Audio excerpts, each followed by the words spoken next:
This Norwood City Council meeting to order. We will rise for a moment of reflection, and we will then have the Girl Scout Troop 4654 step forward to lead us in the Pledge of Allegiance.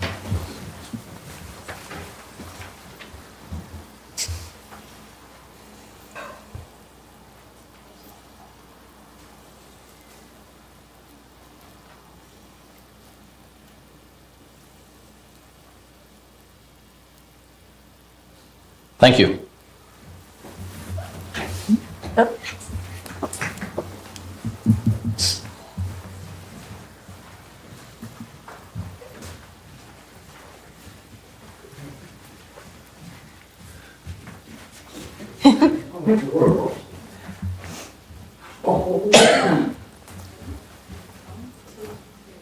Pledge allegiance to the flag of the United States of America and to the republic for which it stands, one nation, under God, indivisible, with liberty and justice for all.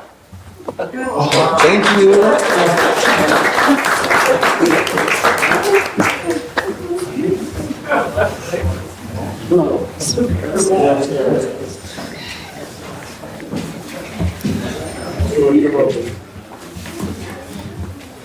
All right.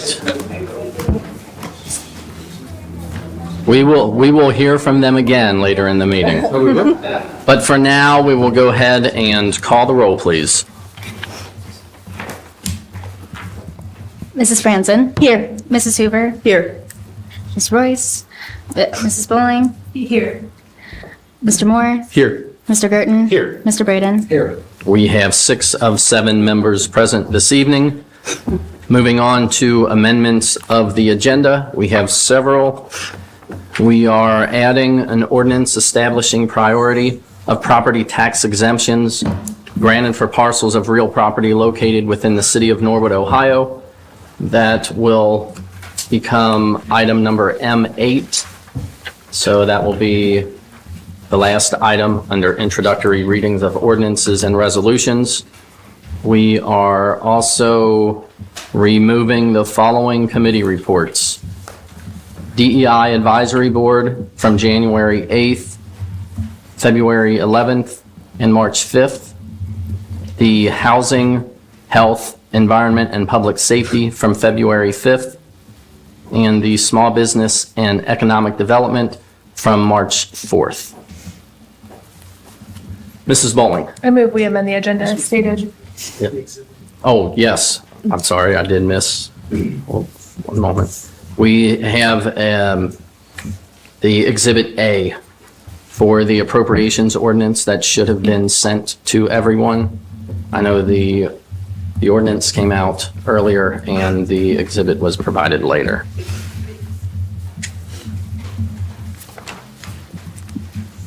Mrs. Bowling. I move we amend the agenda as stated. Is there a second?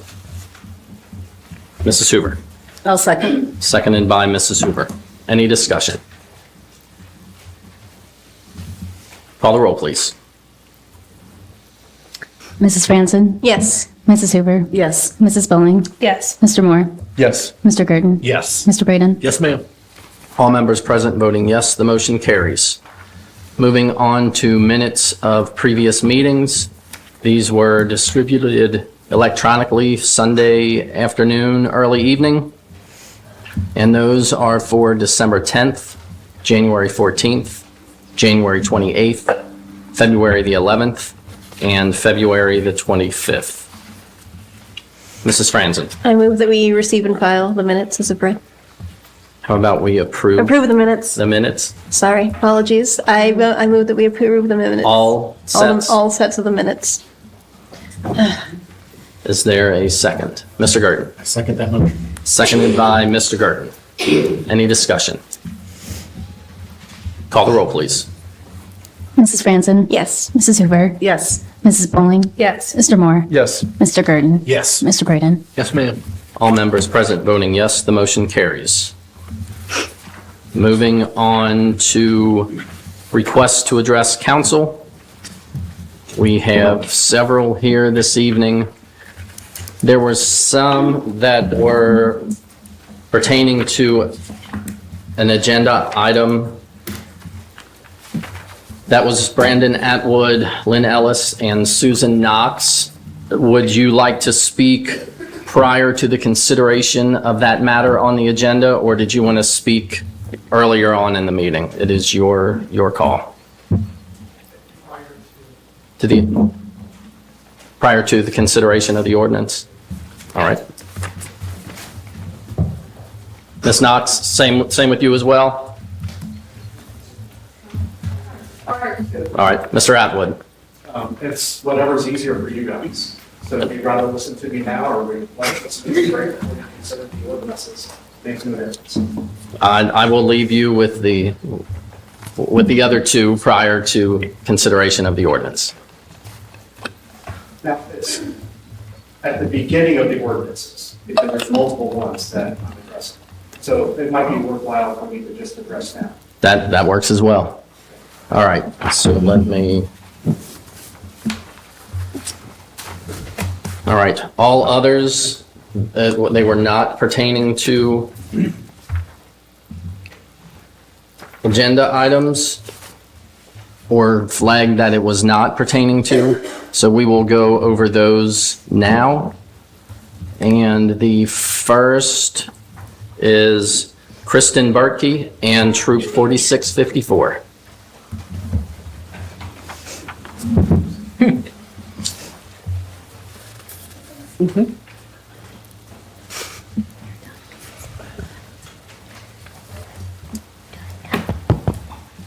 Hello, council members, the mayor, and our fellow Norwoodians. My name is Sammy, and we are Brownie Troop 4654.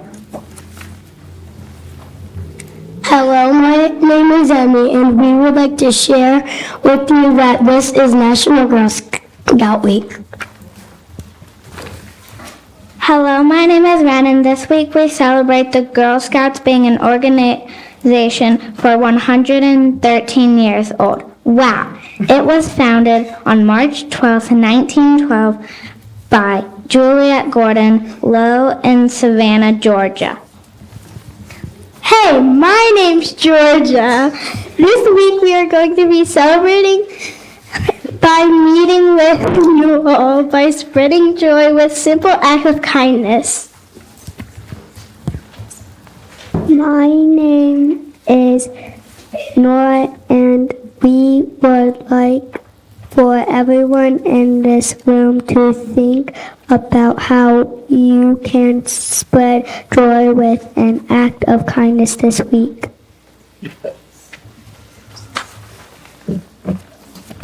Hello, my name is Lucy, and this year we are working on Girl Scout Journey badge called It's Your Story, Tell It. We have been learning about Girl Scouts around the world. Part of our journey badges gets us into our community to help with making it beautiful. We will be working with Miss Livers soon to clear ivy from one of our parks. Hi, my name is Violet, and in May, we are going to have our first camp out to help us with better understanding our outside world and the improve of our camping and nature skills. I'm excited for a sleepover with all my brownie friends. Thank you for your time. We hope that you will go and think about how you can spread some joy this week with acts of kindness and do something to make our community beautiful. Thank you. Thank you.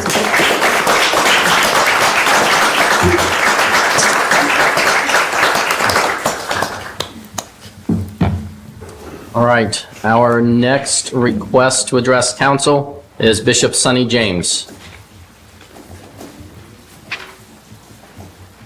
Good evening, council.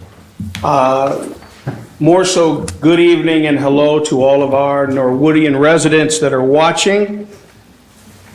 First of all, giving honor to whom honor is due, those Brownie girls are phenomenal.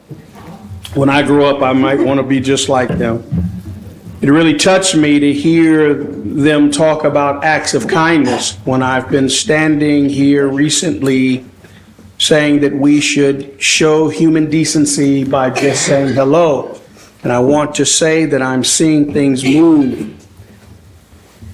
I am standing today asking all of our residents to pray for our police department and all of those officers who serve our community.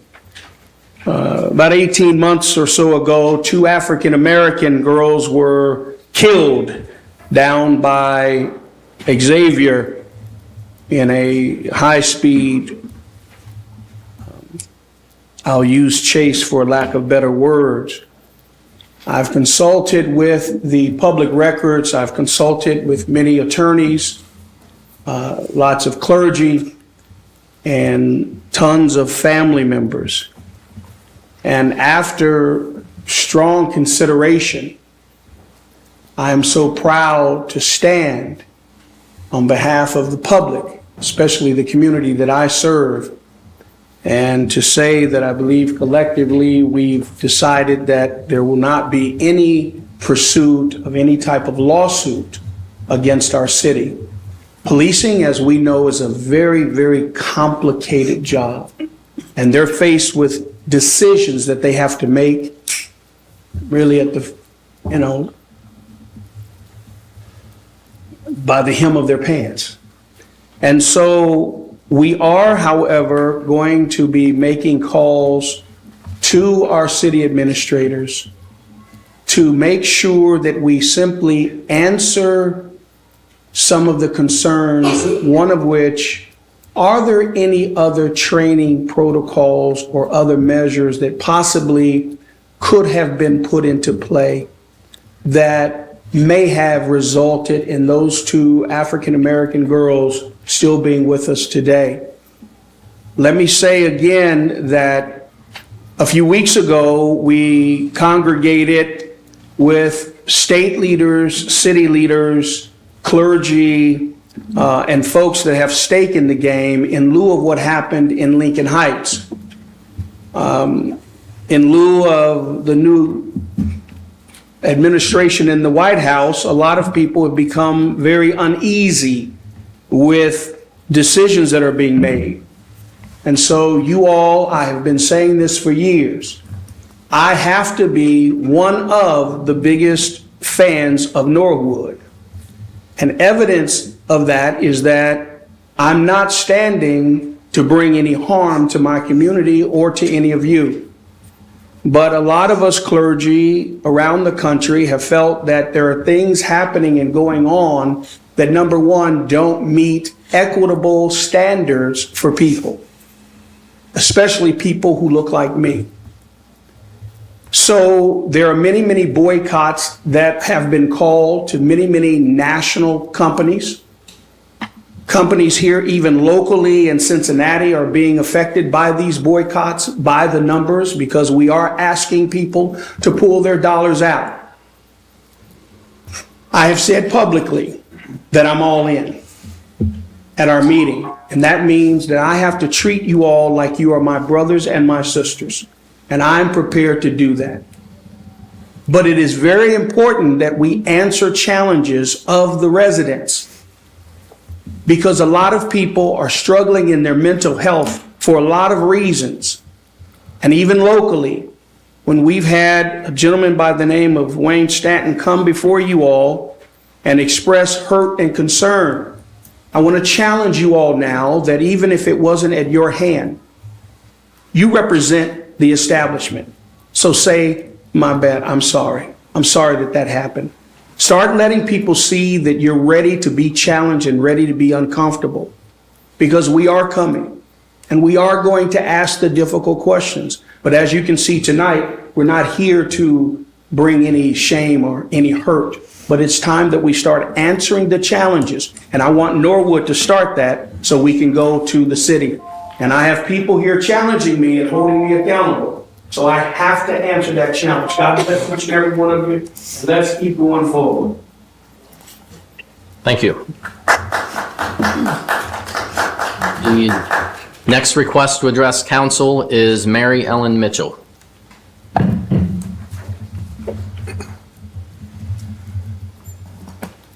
Hello, Council and Mayor Schneider. Thanks for having me here tonight. I was invited by Susan Hoover to just say a few words about Lydia's House and who we are and what we do in Norwood. So Lydia's House is a transitional housing provider on Mills Avenue. We offer shelter and emergency housing that can turn into a longer stay for families, typically with a female head of household who has a child under the age of 5, at least one child under the age of 5. Oftentimes we serve women who are pregnant, though sometimes just women that have, a 5-year-old, an 8-year-old, different kinds of family makeups. All of the women that come to us are experiencing housing crisis, and they come to us from Norwood at times or from surrounding communities.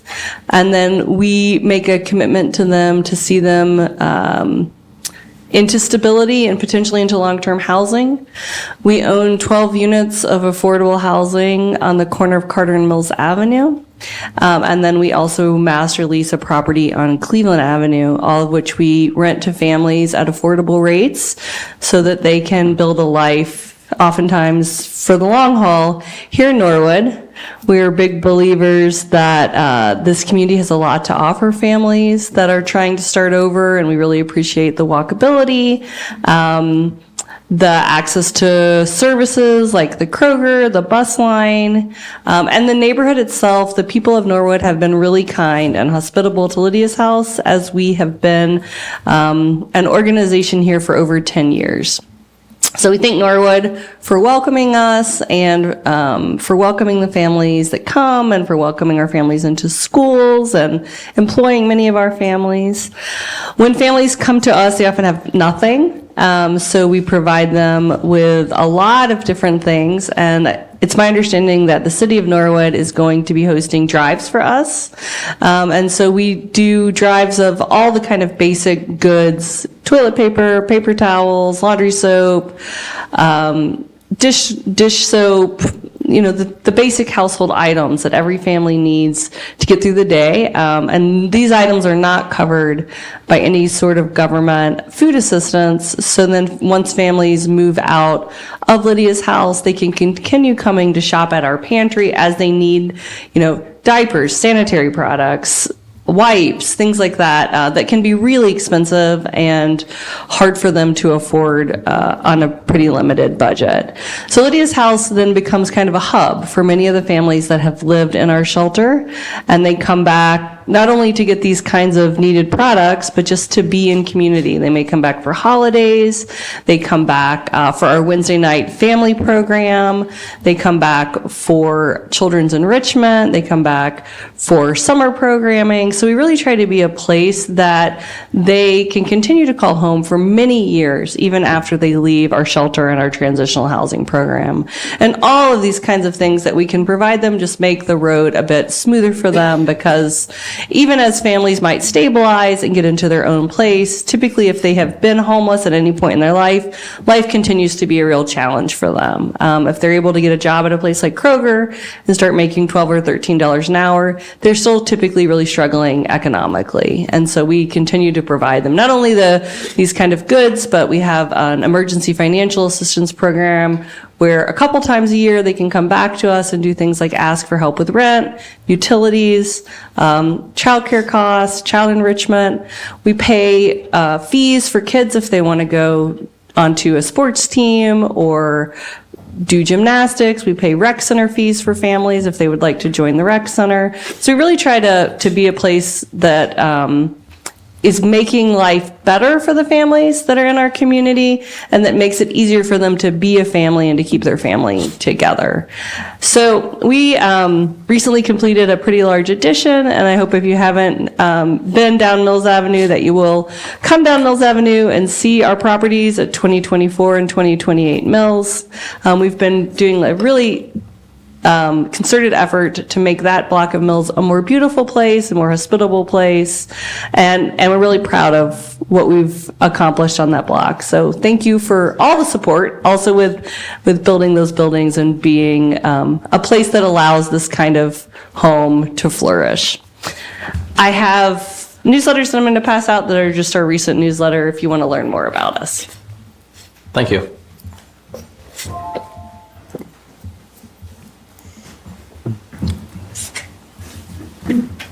Our next request to address council is Tyson Hermes.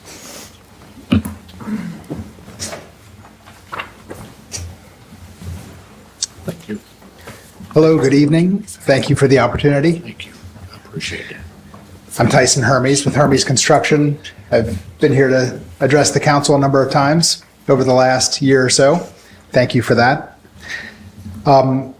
As you know, we're working on the Sherman Avenue Apartments with Gaslight Property. And throughout the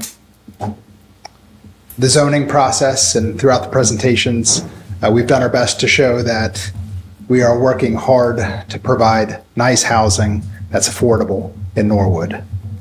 After receiving the zoning approval and after finalizing the budgets for the work, the margins are extremely tight on the project. So you can imagine our joy when we received the approval for the CRA tax abatement. This was a game changer.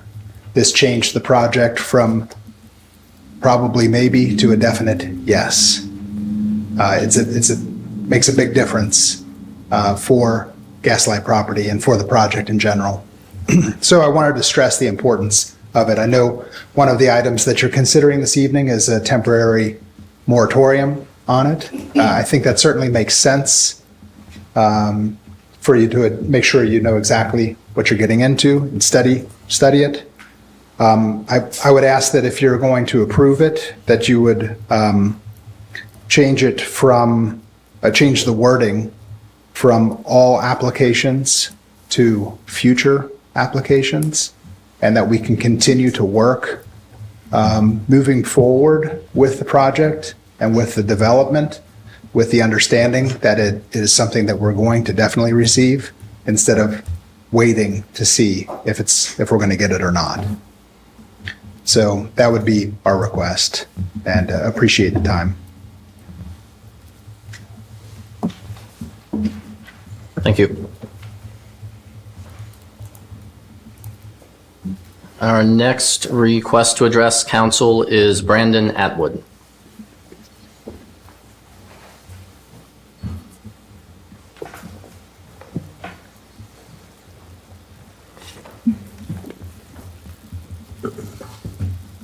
Getting old. Council President Gears, Mayor Schneider, honorable council members, thank you for the opportunity to present my thoughts on several ordinances listed on tonight's agenda. For those of you who don't know, my name is Brandon Atwood. I'm a resident of Norwood and currently serving as the Vice President of the Norwood City Schools Board of Education. In light of recent changes to the city's CRA ordinance, you will be asked to permit the mayor to execute 2 CRA agreements and 1 TIF agreement with the developer. This news has surprised many, particularly regarding the reaction from the school district and the Board of Education upon learning about these ordinance changes and potential agreements. I, along with the Board of Education, appreciate Council's swift consideration of a moratorium, which is also on tonight's agenda. However, I would like to share further analysis that I hope will inform your decision this evening. Firstly, the proposed moratorium applies only to residential developments and will not impact the 2 CRA agreements on the agenda tonight, both of which are commercial in nature. Now, why is this significant? It appears that the proposed CRA agreements allow the developer to separate the apartments from the commercial space, thereby avoiding the classification as mixed use. This separation would enable apartments to qualify for an automatic 100% exemption for 15 years, rather than the discretionary 74% exemption for the same duration. A key term in those agreements is the word adjacent. It remains unclear whether this refers to properties next to each other or if it includes a scenario where the first floor is commercial and the upper floors are residential. Both interpretations could be considered adjacent, but they have important implications for site development. Moreover, developers require the CRA agreement to be executed before breaking ground on the proposed development phase. While there must be an agreement in place before construction starts for a commercial CRA, the actual property tax exemption does not start until construction is completed. In contrast, the residential exemption will not be executed until the buildings receive a certificate of occupancy, which could take several months to a year or more, depending on the construction speed. The moratorium is only for 60 days, so you see the issue? Under the current CRA agreement, commercial rental units classified as residential are entitled to automatic 100% exemption for 15 years. This contradicts the principles of the residential exemption program, as rental tenants are not responsible for property taxes while for-profit commercial building owners are. Many of you may recall that the city, the developer, and the school district collaborated on the agreement that constitutes phase one of the project. The outcomes of that agreement will provide funding for the school district throughout the duration of phase one. And it should come as no surprise that public school funding is under threat at both the state and federal levels, with Governor DeWine putting out his biennium budget, which cuts public school funding, and the recent news with what's happening at the Department of Education. This is compelling districts to safeguard their primary funding source here in Ohio, which is local property tax dollars.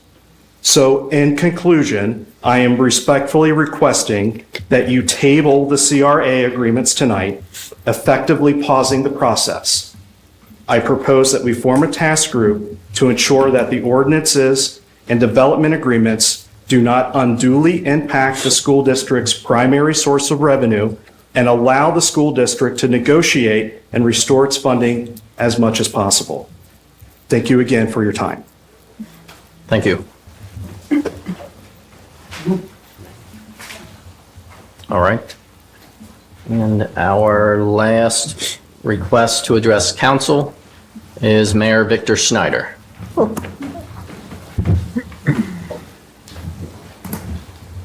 Hello, everyone. Hello, council. You might recall many years ago when I was actually sitting on council, I did a program called Quick 20, and it started at 7 o'clock and it went for 20 minutes, and it was prior to the council meeting started at 7:30, so then I would hustle back over here. One of the great things about my Quick 20 program, or I always thought it was, and people talked about it, was that you could get a quick feel for what was going to happen at the council meeting.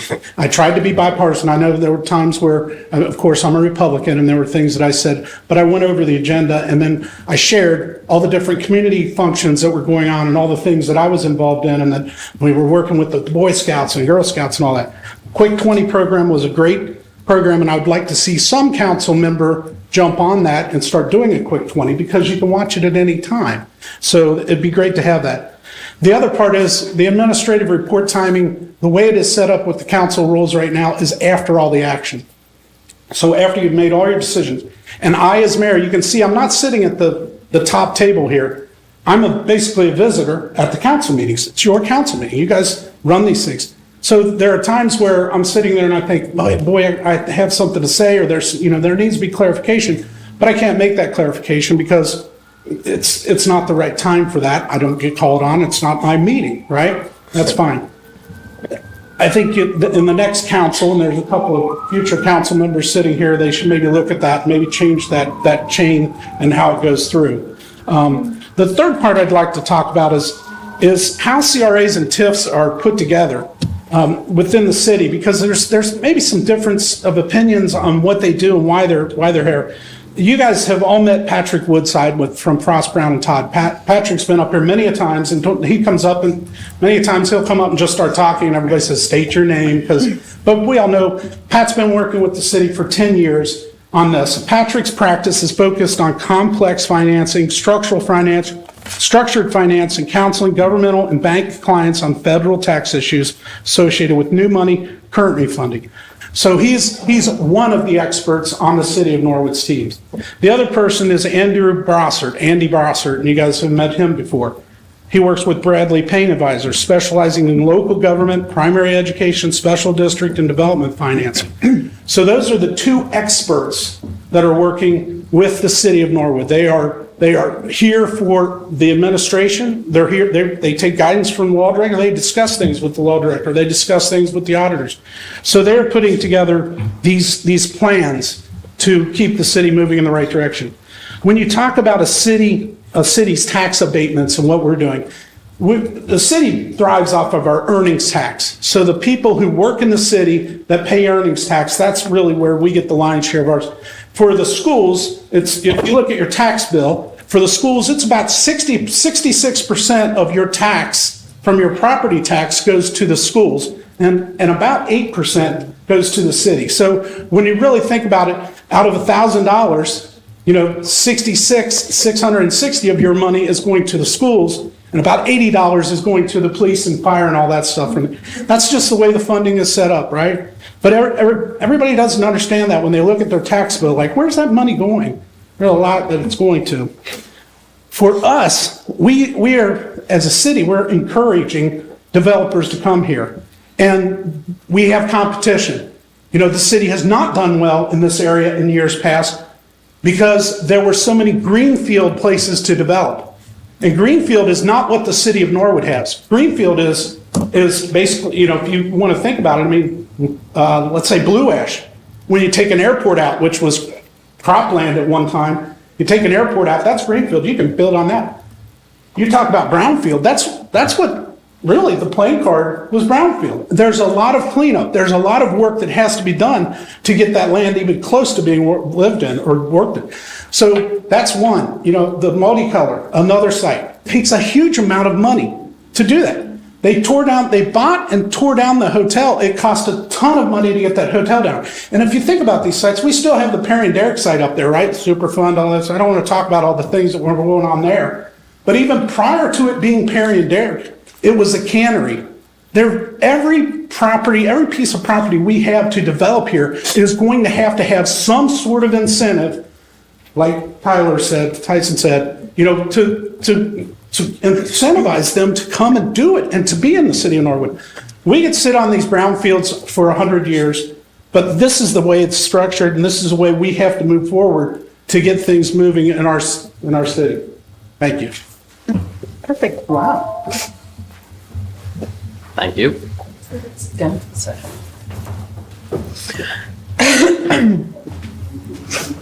All right.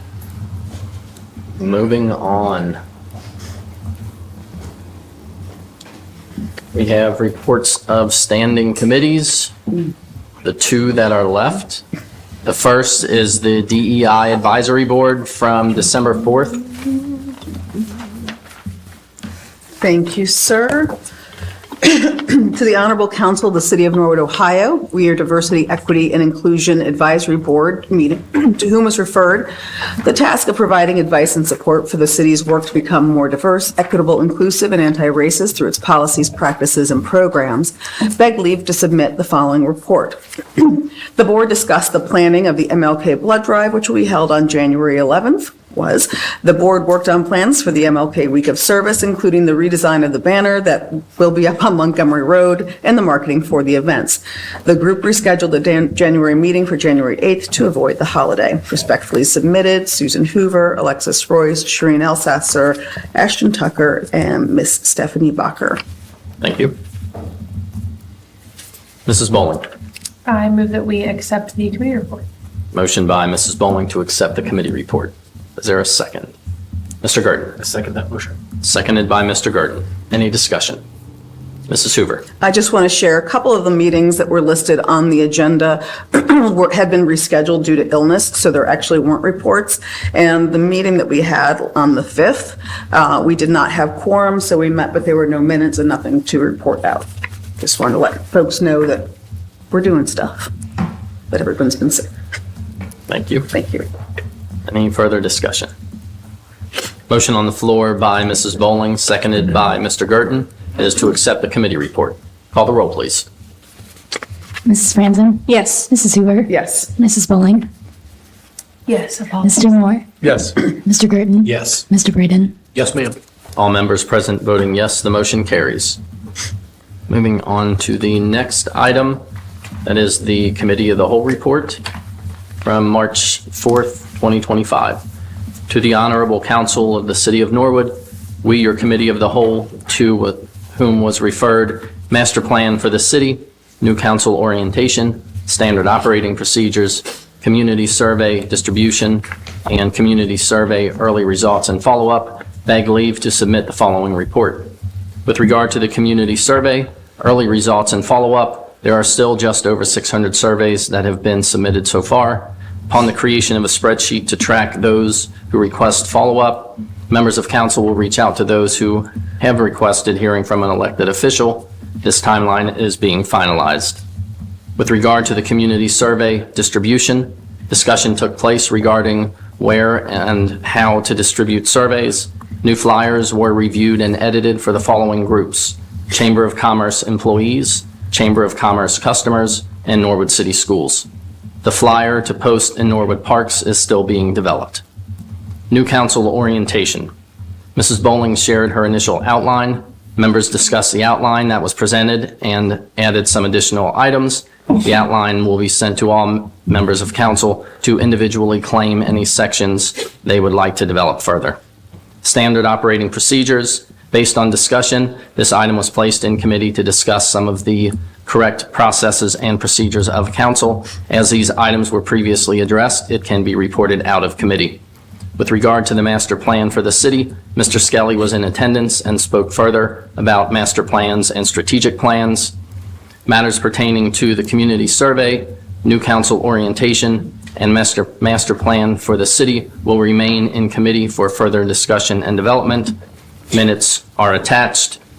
Respectfully submitted, Joe Gears, chairperson, Ms. Royce, Mrs. Franzen, Mrs. Hoover, Mrs. Bowling, Mr. Moore, Mr. Girton, and Mr. Braden.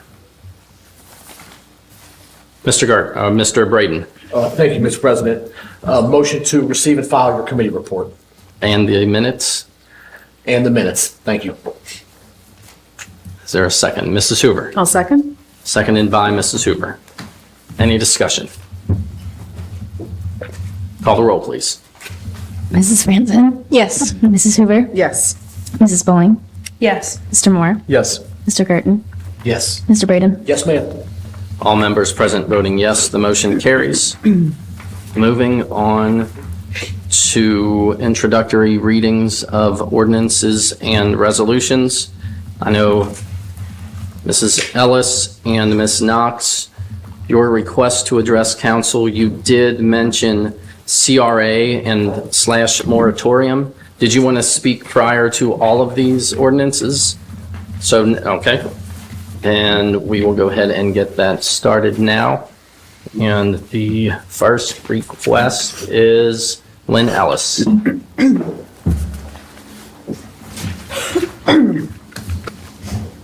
First, I'd like to thank Mr. Atwood for coming tonight and making some things clear.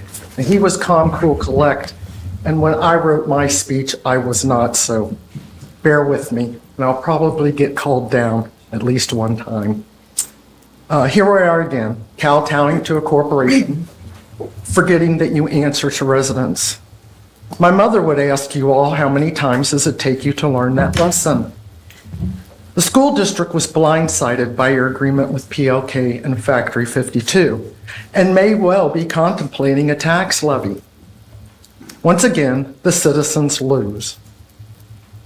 The school board is saying that they weren't consulted. It seems to me that they would be the first people that you would contact.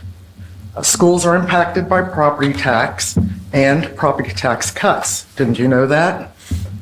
I guess if you have no children in the district, it doesn't matter, but how about our property tax being raised?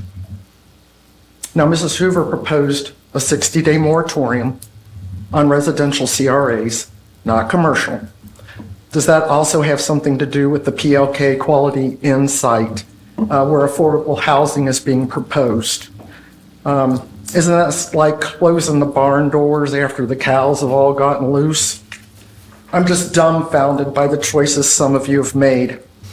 You're driven by your own agendas and not the will of the people. The city is nothing if our school systems can't survive. The state and federal government are making a lot of cuts to our school districts, and now you are too. There are unintended consequences to all of our decisions, whether they're good or they're bad. I would say that none of you played that tape all the way out to see if there would be any unintended consequences. I believe some of you just look for the next shiny thing, the next shiny idea, without thinking about who or what that idea will hurt. Go ahead and vote for the moratorium. This moratorium is not retroactive. It's only for 60 days.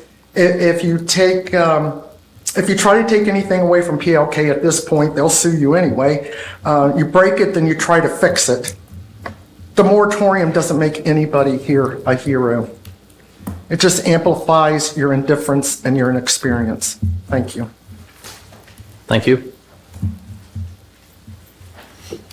The next request to address council is Susan Knox.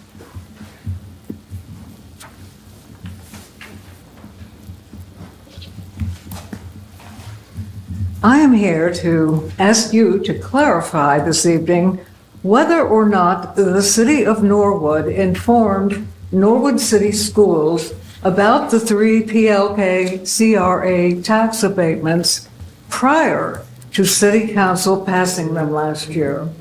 As you are no doubt aware, Board of Education members stated at their March 4 meeting that they were only recently made aware of the CRAs that significantly reduce PLK's property taxes to the school district. One member even suggested a ballot levy might be necessary to make up for the loss. Norwood taxpayers deserve to know from you how this happened. Please answer just these 2 questions tonight. 1, did anyone in Norwood City government notify the school district in advance about the 3 CRAs that were passed in August, September, and December last year? If not, why not? 2, if notifications were sent in advance of the passage of the CRAs, to whom were they sent, and did anyone respond to them? Lastly, with regard to the moratorium on tonight's agenda, I hope you will explain what prompted the need for 60-day moratorium on residential, not commercial, residential only CRAs. Thank you. Thank you.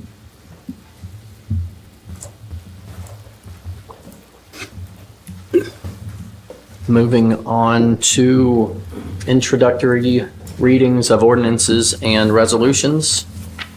The first is an ordinance authorizing the mayor to enter into a community reinvestment area agreement with Factory 52 LLC regarding 14,700 square feet of ground floor commercial space at 4580 Bicycle Boulevard and declaring an emergency. Mrs. Franzen. I move that we have only the first reading of this ordinance tonight. Motion by Mrs. Franzen to have the first reading of the ordinance. Is there a second? Mr. Garten. Second the motion. Seconded by Mr. Garten. Any discussion? Mrs. Franzen. Sure. So obviously there's been a lot of talk and concern about CRA agreements and tax abatements in the city. For my part, when I think about my duty to the city and to council, I also think about the schools. I had assumed that when we changed how CRA agreements could be decided, those 3 times last year, that the schools had been consulted, and I guess that assumption was incorrect. Because of that, I feel that whenever we have a big CRA like is on the docket here, I appreciate that we need to incentivize people to build here, but I feel uncomfortable passing it tonight without having more time to really understand the implications of these CRAs and the TIF district as well. I've learned a lot about CRA stuff in the past 5 days, as I'm sure probably a lot of you have. And I feel like there's still more to learn, and I want to make sure that I do my duty to all parts of Norwood, the city, us, and the schools, and the people at large. That's kind of my feeling, and that's why I feel I don't think it's CRA bad, CRA good, or anything like that. I think that we as a council should get as much information as possible, and I want to make sure that we have the time to do so. We get these packets on Friday, and a lot of us like to enjoy our weekends. I decided to look up CRA agreements throughout the state because I'm an insane person. But it would be good to have more time, in my opinion, especially with Mr. Moore being a new council person too. Sorry, you got thrown into the deep end immediately about learning how things can be decided. So that's kind of my piece. I just wanted to share. That's why I feel it would be better to just have one reading, not saying yes or no, just giving more time to think about stuff. Thank you. Mr. Moore. Thank you. Yes, thank you for the deep end right away, guys. Appreciate that.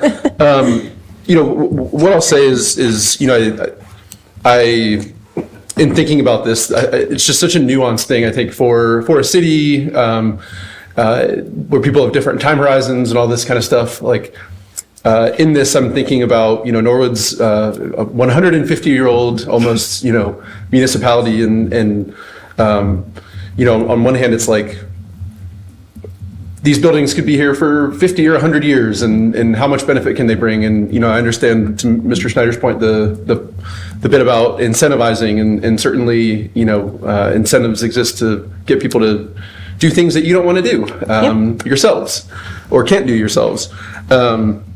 But on the other hand, yeah, certainly I heard plenty this week about from the school. People had stake in the school. I have skin in the game with the school. My kid's 3. I hope for the next 15 years he's in Norwood schools. And what I will say in regard to this is I reached out to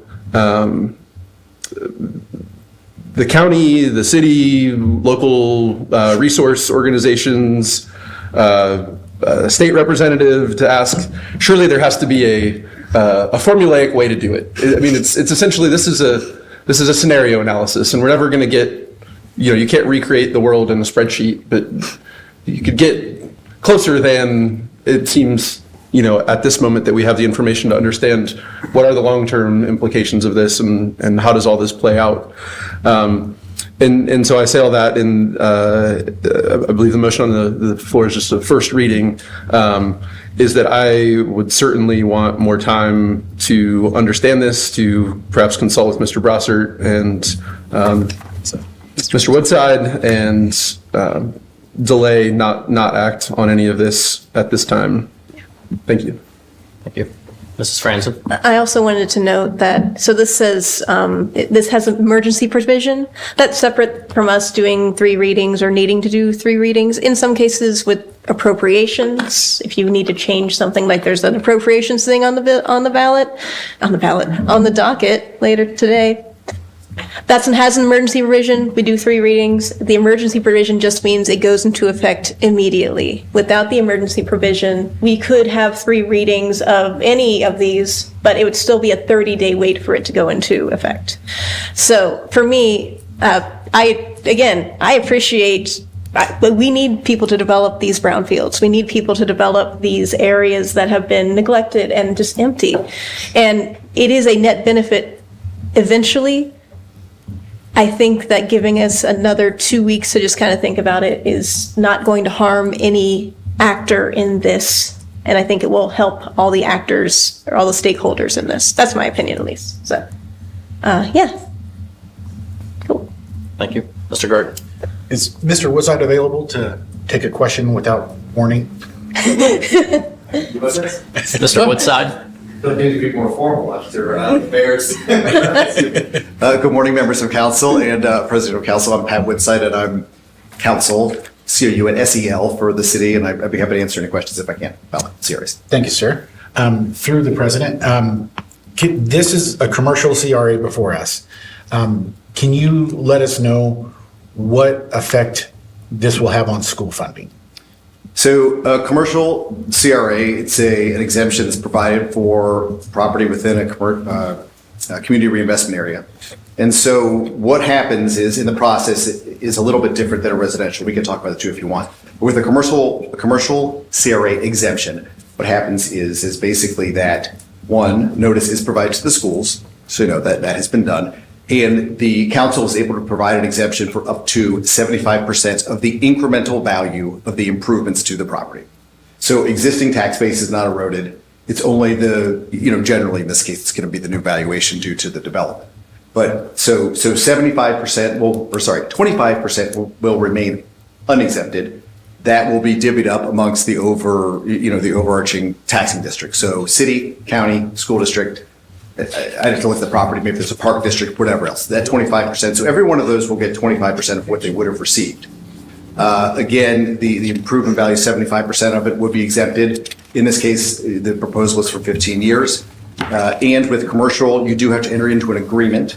So there's a CRA agreement. It's relatively straightforward. They agree to build what we expect them to build, and in return, they would receive the exemption, assuming that project is constructed as described in the agreement. So net effect, 75% of the taxes on the improvement value of the property are exempted for 15 years. 25% is payable as it would have been. After the 15 years, so you're 16 through basically forever, you pay taxes as you would otherwise, or if it's otherwise diverted, it may be, but that's the effect of the CRA itself. Mr. Moore. Thank you. Sure. Is it unreasonable, or is it just the finance degree person in me talking, that there should be some ability to run scenarios and understand, like, do nothing, scenario A, scenario B,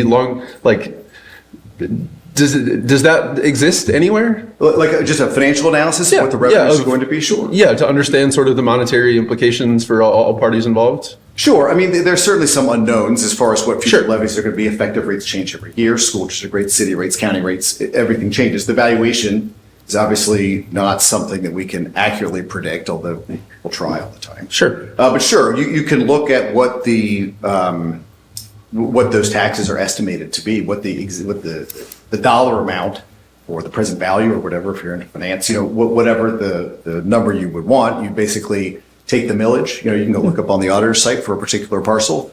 They won't have done this yet. There's no development there, but it'll be split up into a land value and an improvement value. You'd look at that improvement value once it's built and basically multiply that by your millage, divide it by 1,000, multiply it by 75%. That's the amount you won't pay. Take the improvement value, multiply, maybe I forgot 35% to get the assessed value. Take the property value, multiply by 35% to get the assessed value, multiply it by the millage, divide it by 1,000 and go with 25%. And that's the full amount that it will still be paid for commercial. And one thing that I won't bore you to death here, but one thing I would note is that there has been a recent, I know you're relatively new, one change that was made recently is that before, I can't remember if it was last year or the year before, the maximum amount of the exemption that could be provided without school district approval was 50%. The state now changed that to a 75% maximum amount without school approval. Theoretically, you could go up to 100 if the schools approved it, but that is a change that has certainly been, some people would say it's good. Obviously, there are some that are negatively impacted by it, but that is something that's new. So, Mrs. Bowling. I will not name any names, but I see some school board members indicating that they have perhaps not received notice of the CRA. Can you provide more info on how and when in a timeline that notice is given? Yeah, and I don't personally do it. I think that Alloy with Captain Fitzgerald does that. I believe. I don't want to throw that out there, but I want to make a distinction there, though, that when the change was made to let's call it the overarching CRA ordinance. The city passes a CRA ordinance that formed the CRA, the area in which you could grant these exemptions. That CRA ordinance provides, call it some overarching guidelines that would apply to any CRA. For example, you may say that the maximum time period by law is 15 years. You may say the maximum is going to be 15 years, but you could have said it's going to be 12 years. You know, whatever you want to sort of do in there. And when the changes are made to that ordinance, it doesn't necessarily require school board notice. But an individual commercial exemption that is granted or an agreement that's entered into before that agreement is approved by you all, it is sent to the schools.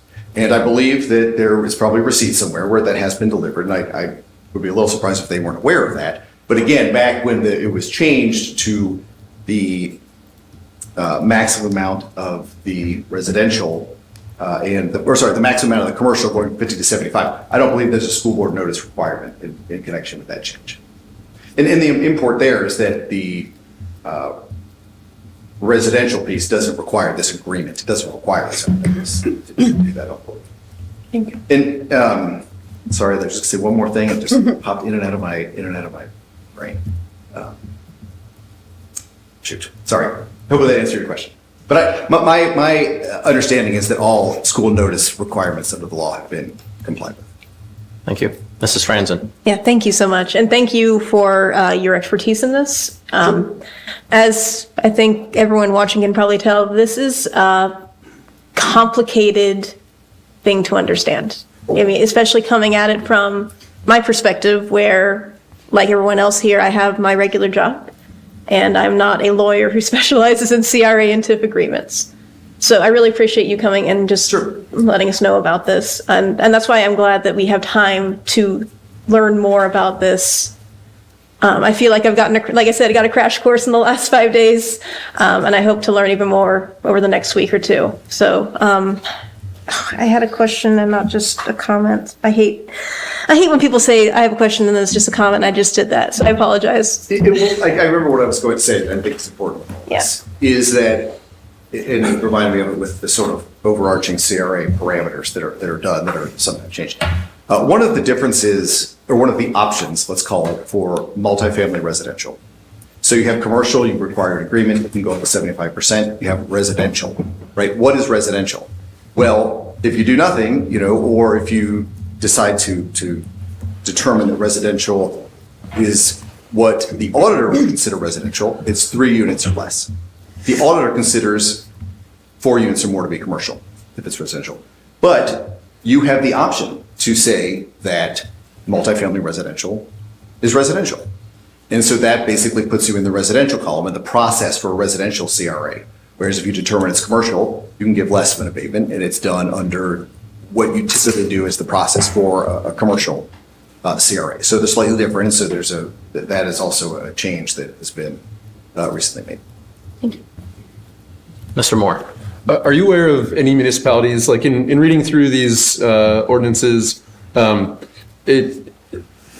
a lot of figuring out the white space of sort of what's not said there.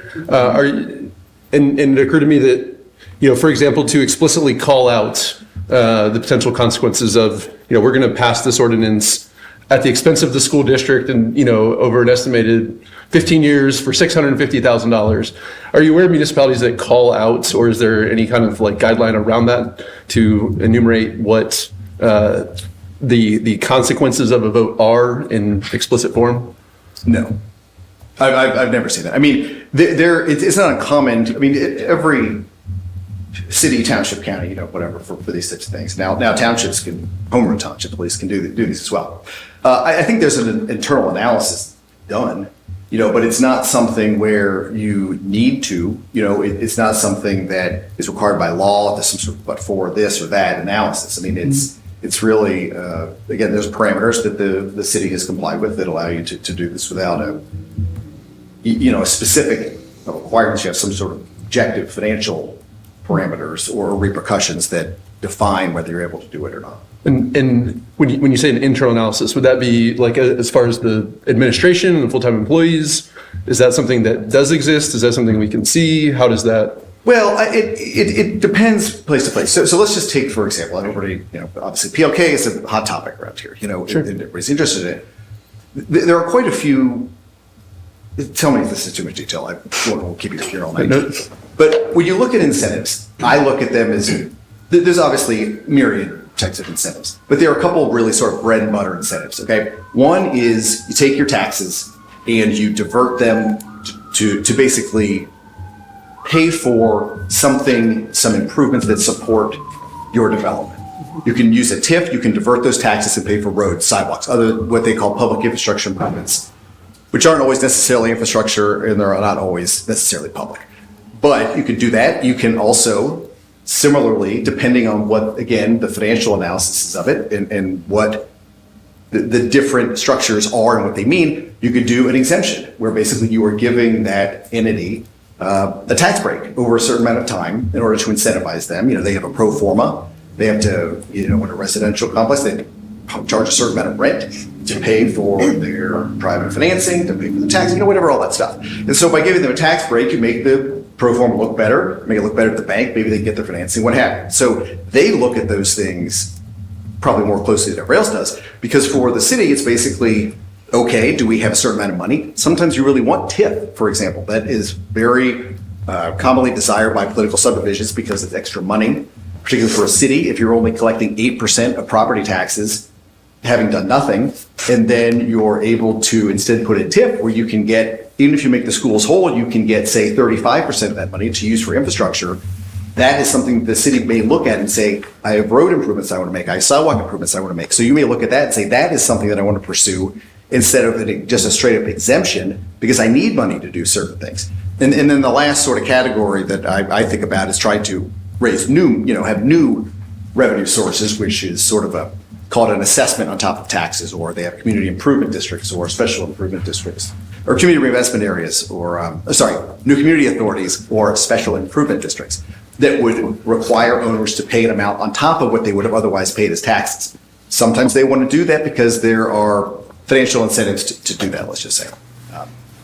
Sometimes they're in commercial development, they can pass those charges through to their tenants. So they want to add that extra fee they can use to build infrastructure and then pass it through their tenants. So anyway, that's sort of just the long and short of it. Those things all go into that analysis. And it's looked at differently from a developer versus a city versus a school district, obviously. Thank you. Sure. Mr. Braden. Thank you, Mr. President.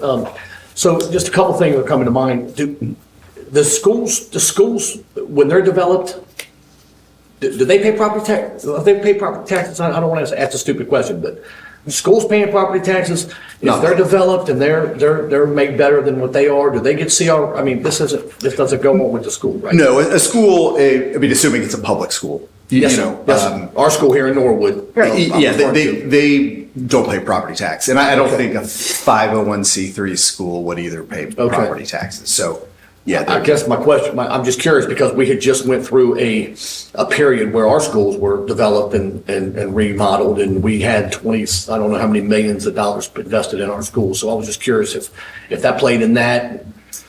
Yeah, they wouldn't end up paying taxes on that.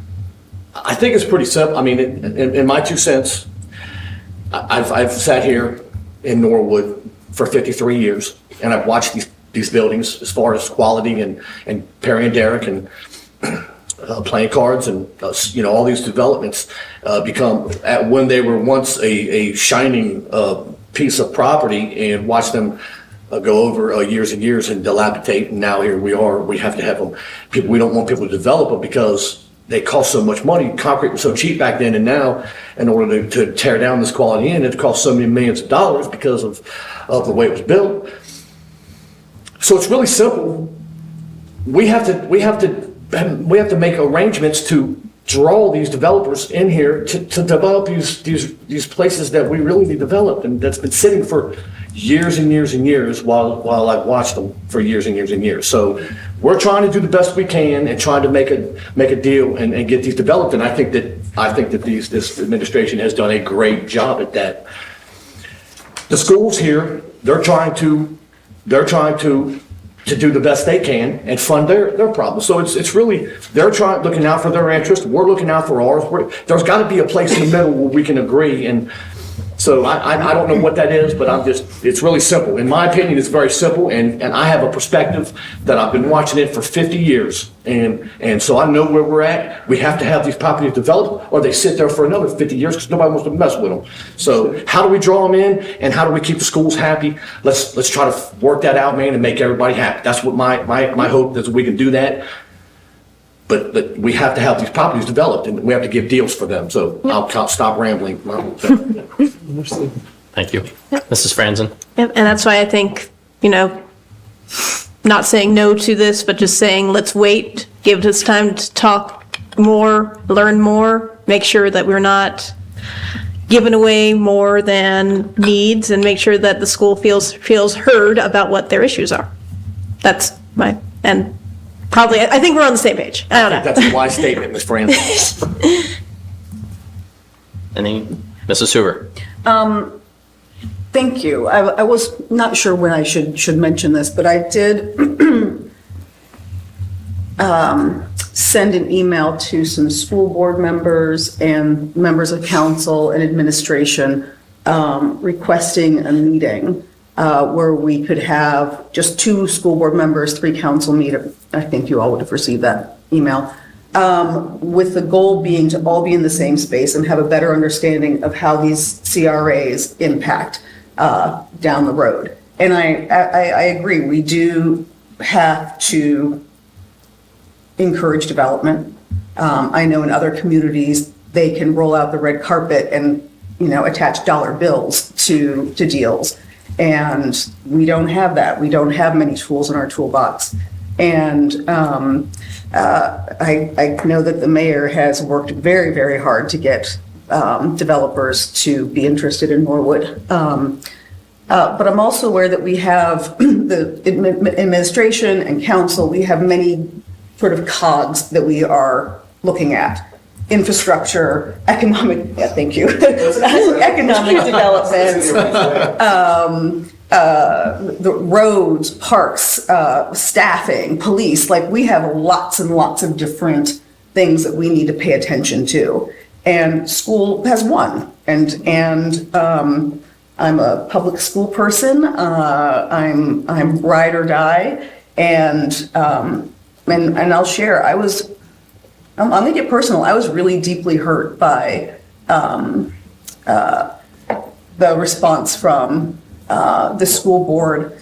I appreciate questions when there are questions. I don't appreciate statements when they should be questions.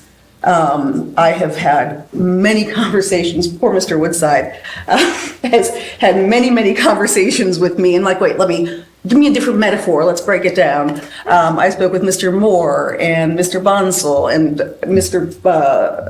Powers, Mr. Skelly. I've had lots and lots of conversations, and to have a attitude that council doesn't care is inaccurate. And one of the things I keep coming back to is we are all neighbors, quite literally neighbors. And I would like us to remember that. There's so much awfulness happening at the federal level that we need, I believe, to be exemplary in how we respond and how we react and how we treat people, and that we go with truth first. Facts matter. I do want to slow down the process because I think there's a lot of misinformation. It is not, as Mrs. Franzen said, I'm not yes or no. What I want is to have a fuller conversation because I think that there's a lot of misunderstanding and a lot of, as I said, a lot of misinformation. And just sort of one, I think stop while I'm ahead, as my dad would say. Thank you, sir. Thank you. Mr. Braden. Thank you, Mr. President. I'm not really sure. First of all, there's a lot being said, every time somebody talks, they want to bash national politics. I think it's about time that we had a national reset on politics. So to be honest, I'm kind of happy about that. So I don't think there's any type of reason why we should go there. But on the other hand, where do we stand? Where is our purview? Do we really need to be? Do we really need to be in these talks and contract? Where is our purview? Where is the walls at? Do we stop and the administration starts? They have a job to do. We have our job to do. Are we really supposed to be into these contracts? I don't really know. I think that there should be some limitations to what we do versus to what they do. So this is just on the top of my head. I think that we have a job to do, and we have to spend our money and legislate our dollars and let the work that the administration does behind closed doors. They do that, and they bring it to us, we make the decisions, and we vote on them. So we don't really need to be hands-on too much because there's a lot of issues there with that. So that's what I'm saying. Mrs. Franzen? Yeah, and to be clear, when I want more time, it's not that I want to go in and talk to Vic and be like, hey, look, I like this, this, and this, but not this. I just want to get more information from people and see how it affects them. And I want to be sure that if I vote yes or no on the CRA agreement, that I feel it's in the best interest of the city. I also don't know how to write in law, so I could not simply change this. But I think that it is well within our purview to be as informed about the process and about how the stakeholders will be affected, not to meddle, but just to listen and ask questions. Mr. Garten? I think it's important, I'm going to say this hoping to get it right, but also say it so that I can be corrected if I'm wrong. But I think it's important to understand how the CRA actually works for people like me and you who are not, lawyers about this. So the way I understand it is, once PLK, fixes up this property, we're still going to tax them as if it wasn't fixed up, as if it was a brown site. And so we're still taxing them, but we're giving them a huge break because we're investing in the future of our city. And so far on council, I've been very pro CRA because it doesn't actually change what's happening tax-wise. It gives us more tax in the future, but there's this break in the process. So is that correct, Mr. Woodside? In like super layman terms? Yes, from a civil level, there's no existing tax that's exempted with the CRA. That's correct. It's just both for TIF and CRA, they're a little bit different as far as land or improvement value, but it is just increment, like tax increment financing. It's just the incremental value that's affected in both circumstances. Thank you. Sure. And I would just say one more thing. If anybody wants me to provide anything in writing to look at or background on any stuff, I'd be happy to. Trust me, it's good for me too to have everybody understand what's going on so that we're all on the same page. So if anybody wants to reach out, administration, I talked to Noah and Mike Skelly quite a bit, so I'm happy to do whatever you think would be Thank you, sir. Thank you. Thank you. To finish up my comment about that, thank you, Mr. Woodside. Sure. The CRA is a great tool for the city to invest in our future. I think the question becomes, how does it affect the school district? Because whether you were pro or not, the national politics right now, there's definitely threats to the school funding. If the Department of Education is disbanded, I talked to my teacher of my kid who goes to Norwood schools, and there's going to be loss of services in my kid's classroom if the Department of Education is closed. And so we need to be very careful about how we're protecting or not protecting school tax dollars. And so far, I think my vote is a yes on one reading of this CRA, because I think in the end, this doesn't affect school funding different from our previous formula, since this is a commercial one. But I want to do the one reading and let this simmer and let some processing happen. Thank you. Any further discussion? Based on one of Mayor Schneider's comments during his request to address council, I will open it up to the legal, financial, and administrative individuals if you would like a moment on the floor to speak to this matter. I'll go first. Mayor Schneider. I'll hit my button to make sure everybody can hear this clearly. Mike Skelly's in the back, and Mike Skelly is our, community development director and involved in all of these. And as he and I had discussions about this, the city offers tax abatements to developers to incentive and encourage economic development, right? And that's something that we lagged behind in for many, many years. So there's 7 points to this. Economic growth, tax abatement, or these incentives. Economic growth and job creation. Attracting new businesses and developments can create jobs, increase local spending, and stimulate economic activity. Okay. Increased long-term tax revenue. While the city may forego some tax revenue in the short term, the new development can lead to higher property values, more businesses, and additional tax revenue over time. If you've looked at any of the numbers on property values of the 4 families that are around Factory 52, their valuation and their value the taxes they are paying are much higher today than they were with that big playing card company building sitting there with its windows being shattered out. That's a fact. Revitalization of blighted areas. It was blighted areas. And, the Perry and Derrick site is a blighted area. It's a blighted area in our community right now.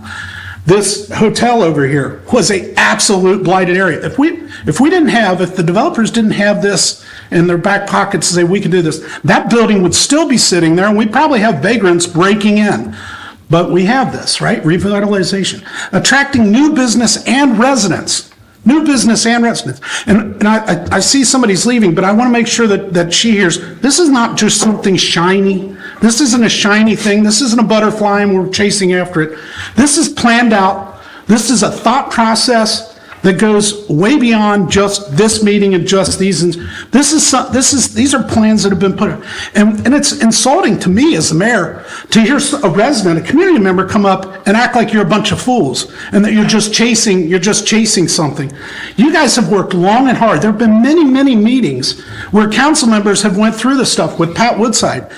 And it's really does a disservice to the whole argument when somebody says council's doing all these.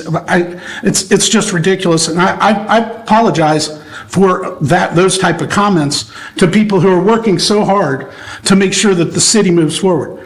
So attracting new business and residents. So this is an important part too, because with the schools, they just went to open enrollment. So instead of it only being people in the city of Norwood that can send their children here, you can send your child to the Norwood City Schools from outside because enrollment is dropping off. But now we're going to try to put more new residents in, which granted will be families. There will be families. There will be more children going to the schools. But it seems strange to me that would be, because I look at this as saying, this is something that is going to add people, it will add population, it will add children that need to go through a great school district. Now, I'm 100% behind our school district. My children went through the school district. My son's working as a substitute teacher in our school district. I think we have great schools, and I think the school board does a great job. I recognize there might be some funding issues in the future. Those things will work through. I'd like to think of it in a positive light and try to think that the school funding has been screwed up in Ohio for many, many years. Shouldn't it be fixed? I'm not sure what the fix is, don't get me wrong. But there are fixes, there are solutions out there to fund our schools in a better way. And I've heard it from school board members saying it's screwed up, how did it get so messed up? But that's beyond. The infrastructure and community development, community improvements, this is something that Mike Skelly and I have discussed. Encourage specific development goals. Cities can tax abate to promote affordable housing, green building initiatives, mixed use developments, and other strategic goals. That's what we're using them for. That's what the plan has been. That's what the process has been. Enhancing property values. That's what we're doing. So these are all the things when people say, oh, they're just giving everything away to the developer. That's very narrow-minded. I mean, you have to broaden and really look. And it is, we did the same thing when we had the Rookwood project over there, and it took a long time to get through those incentives and but that 15 years is gone, and now our children, so it is for the children. They always say the schools are for the children. Well, it's good community planning is for our children. I'd like for my children to stay in Norwood. I'd like for them to have things to do in Norwood. That's what this is all about. That's really what it comes down to is, I don't want them living next to the old multicolored building that's sitting there vacant for 15 years because we can't make something happen. And that's what we're doing. We're making things happen in this city with these incentives, with these packages, with these programs to make sure we can move forward. So that's my 2 cents. I'm sorry for rambling, John. Thank you. Anyone else? Mr. Bonzo?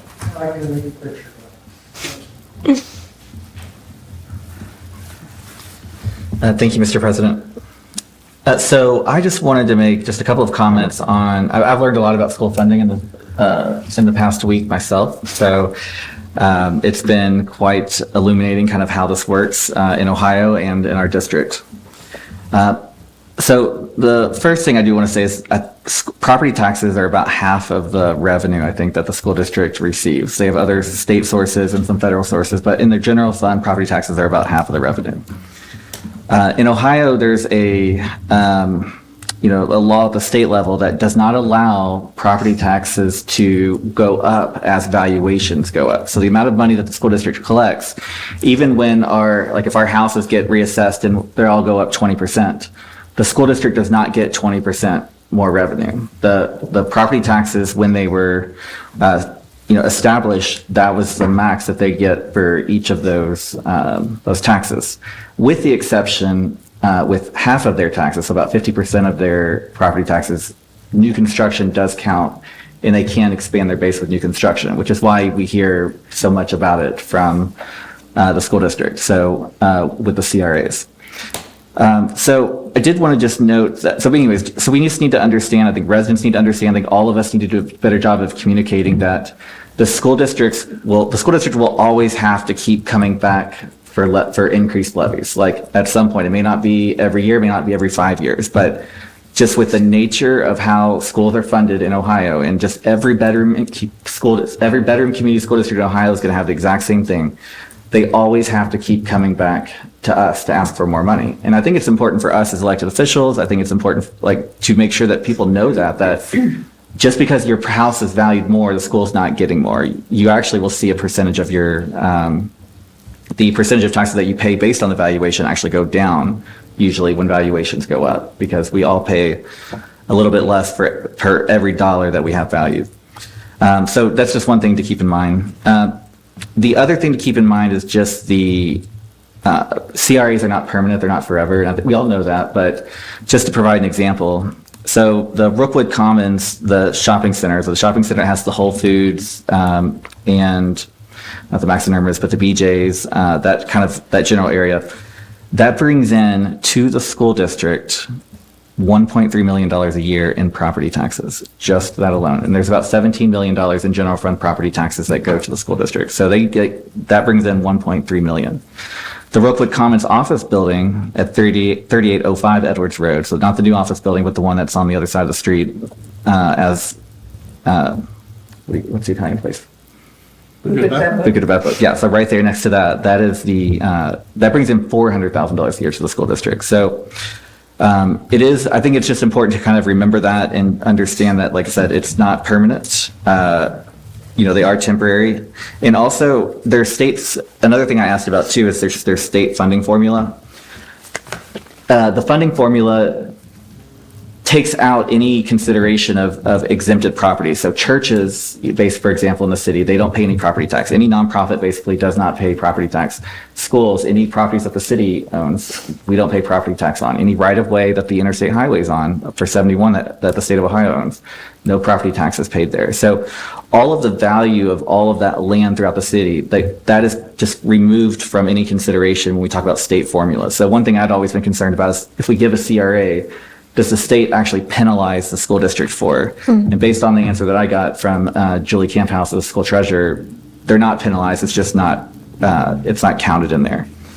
So, okay, all that being said, one thing that the city does have to do with CRAs, and one thing the city hasn't done in the past, but we are diligently working to calculate the impact right now, is if there is more than $2 million in earnings taxes, or in earnings generated at a site where there's a CRA. So basically, that's about $50,000, I think, in earnings taxes. But if there's more than $2 million in new wages or earnings generated, the city has to give, if there's not an agreement that's made beforehand, half of our earnings tax revenue for that specific site to the school district to kind of help them make whole. So we've done some rough calculations at right now. We're still getting some final numbers from the alloy, but that's basically going to result sometime this year, early next year, the city's going to need to write a check for $130,000, about $130,000 to the school district to kind of make up for some of the payments or to make up for the CRA that's in place. So that would be for the SJN data center, the Encore Technologies, the data center that's in the old MedPace building, Encompass Health, the rehabilitation hospital on Section Road, and then school outfitters, at least for 2022 for school outfitters. So they have a CRA as well. So we're going to follow this a lot more closely than we have in the past. We're going to make sure that these get calculated, and we're going to make sure that they get added to the financial recovery plan so that we can make sure that where the city does have obligations with providing, like I said, shares of our increased earning tax from some of these developments, that we're going to make sure that we abide by that and get those to the schools. So just kind of keep that in mind too. And we're going to be letting the schools know here shortly as well about that. You all are getting it hot off the press. So Tim got me the numbers this afternoon. But that's something that I'm committed to making sure that we get done. And legally, I mean, we're required to do it. So, and that's all I have. Mr. Moore. Through the chair, is that right? So I think you said that any new CRA that generates over $2 million in wages, is that the correct? Yeah, wages. Yeah. Then becomes sort of the excess there becomes subject to a appropriation to the school. Is that a fair summary? Mr. Monzo. Yeah, I think that's a fair summary, what you said. Yep. Because I guess what I'm wondering about is the implication of, and I don't know the total number of CRAs that we're up to at this point, but I think in this particular case, the two that are before us have, let's say, $1.2 or $1.3 million worth of wages, across two different CRAs. And so I wonder if in a way that by sort of dividing them up, if it were one, maybe, it gets closer to that number to where it would be beneficial to the school district, but by fragmenting them, no individual part of it exceeds that value. And so that would be sort of like a loophole, for lack of a better term. Yeah. Mr. Monzo. Were you I was just saying, I believe that the income tax split is for employees at the site as opposed to people who live there, just so Right. So if they expect to have $1.3 million in wages paid to the employees at those sites. Correct. Yeah. Correct. The threshold is $2 million now, so it's over $2 million employees at the site. It's split. I think the question that he's asking is, sorry. no, you can come up to the microphone if you want. I think the question that he's asking is, how is it decided that they needed to be two CRAs and not one? Is there actually like a legal reason why those had to be split? I assume they are because they're two different buildings, but Separate entities. Yeah, I think there are two separate parcels. I believe, or maybe they're two separate parts of buildings. I don't recall. I didn't. I was not as directly involved in that element of this. Yeah. They applied. I just can't remember. They basically applied for two separate structures. One is, I think, a hotel, and one was a Commercial space. commercial building. Yeah, something. It says commercial space. Yeah, I believe they applied for separate. Yeah. Did that answer your question? Yeah, no, I think so. Yeah, I think they're complete. Yeah, and I think the ownership structure might even be slightly different too with the hotel versus I think they're like two separate entities there because they're not going to be in the same building. Like they'll be Partnerships. Investors, yeah. But I don't believe it had any. I personally don't. I mean, I don't know exactly how they did it, but I wouldn't. I don't think that the developers necessarily care whether the city has to split our part of the earnings tax, if that makes sense. Like, so I don't know if they made any intentional decision on that. Oh yeah, to my knowledge, I understand the question. I wasn't meant. I don't believe it would have been $2 million in revenue straight to my. To the extent they would need to split it to try, they don't really care to. Yeah. All right, any further questions? Mr. Miracle, any? Nothing I can add there. All right, Mr. Moore. Just a couple, there's a lot I could talk about when it comes to CRAs and tips and all the rest, but just a couple of things. On the last question, these two, one's a hotel and one is one floor in a mixed-use building. These should be separate CRAs. They're essentially separate projects. On the projects that are generating more than $2 million in earnings and in payroll, those projects were not projected to be anywhere near that when they started. So that's some amazing economic growth on behalf of some of the employers in the city of Norwood. Because that's part of the application. It's part of the required text of the agreement is what's the projected payroll going to be, the new payroll going to be at this site. Which for most of our CRAs has not really been a factor because it's been more about anything we can do to get somebody to fix up this rundown old building would be a great thing. And then there was, I had one other thing I was going to mention. It was part of it. It's the question of what is in the agreement and what we can and can't put out. There used to be, here's the form, and it was in the code. And that's where we get this, but most of it, but that's gone now, and the state is supposed to issue a new sample. Like, here's a form you're supposed to use for the commercial agreements, but they haven't done it yet. So we're just going on what they had before. Oh, I know what it was. There's most communities, the question was asked, well, what do other communities do? From my understanding, most communities have an agreement between the school district and the city or township or county on here's how TIFs and CRAs work. Here's how, here's the revenue sharing, here are the parameters of what is going on. And there have been some attempts over the last, going back to the first TIF 25 years ago to maybe kind of do that, and it's just not really gotten anywhere. Hopefully out of this conversation we can have that, and that just makes it easier, especially when it comes to, we've had a number of, in the last year, we've had a number of projects on Montgomery Road where the person that wanted to do the project, okay, I'll go to the school board and ask, can I get 100%? And they said, no, we're not interested in that. So we end up doing it was 50% at that point. And every large scale project, whether it's PLK or Linden Point, Rookwood Exchange, whatever the big ones are, on the TIF projects, it becomes, you start over at the beginning to negotiate it through, and it just takes a long time, and there's not as much, people don't know where they stand to begin with, and you have to work your way through that. And so I would hope that out of all of this, we can here's an agreement between the cities and the schools, here's what happens for CRAs, here's what happens for TIFs. That's it. And if anybody's got any other questions about specific languages in the agreements and the ordinance, the statutes, whatever it is, please let me know. Thank you. Mrs. Boland. I wasn't going to talk, but I have a short thing to say, and I'm going to say it carefully because I don't want this to sound accusatory. Part of the joy of governing in Norwood is that we are a small city, is that there are 20,000 or so of us, give or take a few. We are 3 square miles. We are all neighbors. We all see each other at Kroger. I ran into Candace this morning, and Augie, he was pushing the cart. And that we all, no one who I represent lives 45 minutes away from me. No one who's in this room lives 45 minutes away from me. The beauty of the city is that we are all neighbors. We are all so close to each other.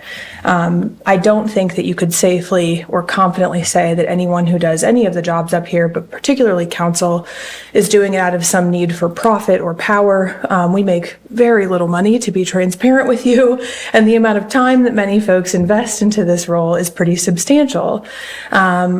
What I will say is that part of being on council is not taking things personally. Part of it is hearing as much information as you can hear and making the best choice that you can make to serve folks in the way that you think is best based on that information.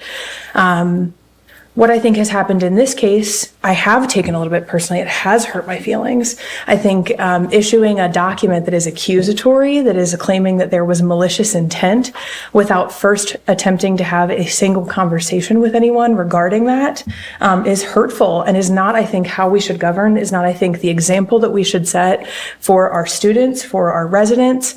I know that politics and governing in general has really reached a boiling point, and I think there is this urge and this impulse to respond urgently and to think that there's malicious intent. But I just want to remind everyone, everyone up here is doing this job because they care about the city, because they care about the residents of the city, because we care about the schools, and we care about commercial investment, and we care about city development, and we care about 100 million different things that go into making Norwood a wonderful place to live and a functioning, safe, happy, healthy city. So I would encourage folks, while I am very glad that we're having this in-depth conversation, and I am glad that this was brought to our attention, I think that starting with a conversation is a great place. If you've got a concern about the way that things are running, if you feel that something was missed, which I do think in this case a conversation was missed, send an email, make a phone call. All of our information is available to everyone. I think we can be neighbors to each other. We can govern together as a unit instead of butting heads and assuming malicious intent. I love that everyone here is my neighbor. I want to work with everyone, and I think we can all probably agree on that. Far be it from me to speak on behalf of everyone, but we want to serve the school board. We want to make sure that the schools have ample funding, and we want to make sure that our development is successful in the city. And I think that's a bigger issue than it seems on the surface. Thanks. Thank you. Any further discussion? Mr. Braden. Thank you. Last thing for me is, I didn't go back and watch, but I think I remember it. I don't know if this particular, when the CRA was introduced, was late on a meeting. We all showed up at this meeting, and it was in front of us, and nobody really knew what was going on. I asked for some more time, and I don't think anybody really gave me any type of consideration on that. So I see that I asked for some more time. I said, maybe we should stop and maybe look at this. So, thanks. Appreciate that. Thank you. Mrs. Hoover?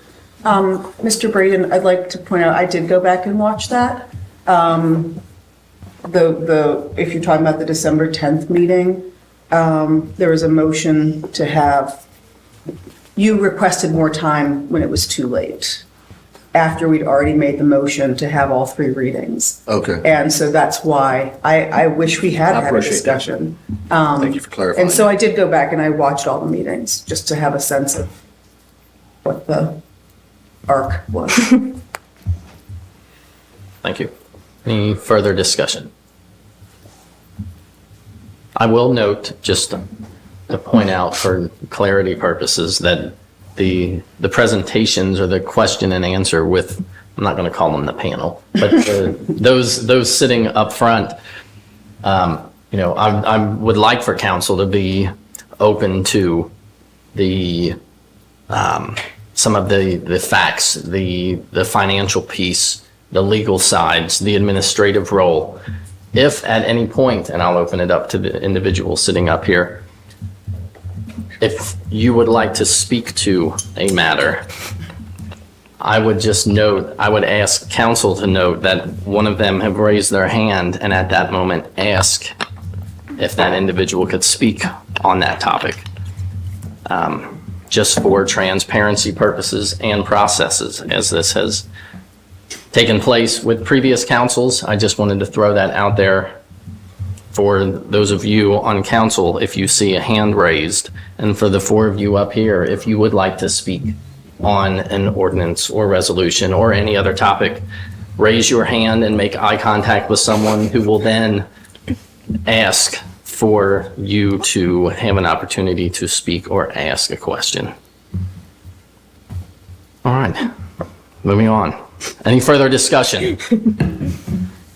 Motion on the floor by Mrs. Franzen, seconded by Mr. Garten, is to have the first reading of the ordinance. Call the roll, please. Mrs. Franzen? Yes. Mrs. Hoover? Yes. Mrs. Bowling? Yes. Mr. Moore? Yes. Mr. Gerton. Yes. Mr. Braden. Yes, ma'am. All members present voting yes, the motion carries. Please have the first reading of the ordinance. Ordinance authorizing the mayor to enter into a community reinvestment area agreement with Factory 52 LLC regarding 14,700 square feet of ground floor commercial space at 4580 Bicycle Boulevard and declaring an emergency. Thank you. Moving on to the next item. This is an ordinance authorizing the mayor to enter into a community reinvestment area agreement with Factory 52 LLC regarding construction of a 100 to 125 room hotel at 4580 Bicycle Boulevard and declaring an emergency. Mrs. Franzen. I move we have the first reading. Motion by Mrs. Franzen to have the first reading. Is there Mrs. Hoover? I'll second. Seconded by Mrs. Hoover. Any discussion? Call the roll, please. Mrs. Franzen. Yes. Mrs. Hoover. Yes. Mrs. Bowling. Yes. Mr. Moore. Yes. Mr. Gerton. Yes. Mr. Braden. Yes, ma'am. All members present voting yes, the motion carries. Please have the first reading of the ordinance. Ordinance authorizing the mayor to enter into a community reinvestment area agreement with Factory 52 LLC regarding construction of a 125 room hotel at 4580 Bicycle Boulevard and declaring an emergency. Thank you. Next item on the agenda is an ordinance authorizing the mayor and safety service director to enter into an electric aggregation agreement with an electric supplier recommended by Energy Alliances, Inc., the community's energy aggregation consultant, and to enter into subsequent agreements with regard to this program to stabilize and to reduce costs as needed and declaring an emergency. Mrs. Franzen. I move we suspend the rules and have all three readings. Motion by Mrs. Franzen to suspend the rules and have all three readings of the ordinance. Is there a second? Mrs. Hoover. I'll second. Seconded by Mrs. Hoover. Any discussion? Mrs. Hoover. I was going to invite Mr. Powers to come up and talk about this, if you would be so kind. Mr. Powers. Good evening. This is very similar to the ordinances that we've seen in the past. Essentially, what this is doing is authorizing our electric aggregator to go out to the market. If rates are favorable, to generate a contract that the city would sign into on an opt-out basis for residents. So anybody who doesn't want to be a part of the program can opt out of the program. Anybody who wants to be in the program doesn't have to do anything. And I would expecting we will probably see an actual contract with rates come out sometime in about 6 to 8 weeks. The rates are not actually favorable right now, but with all the fluctuations going on, we want to be prepared that when the rates do become favorable for us, that we're able to act on that. Thank you. Mrs. Franzen. Thank you.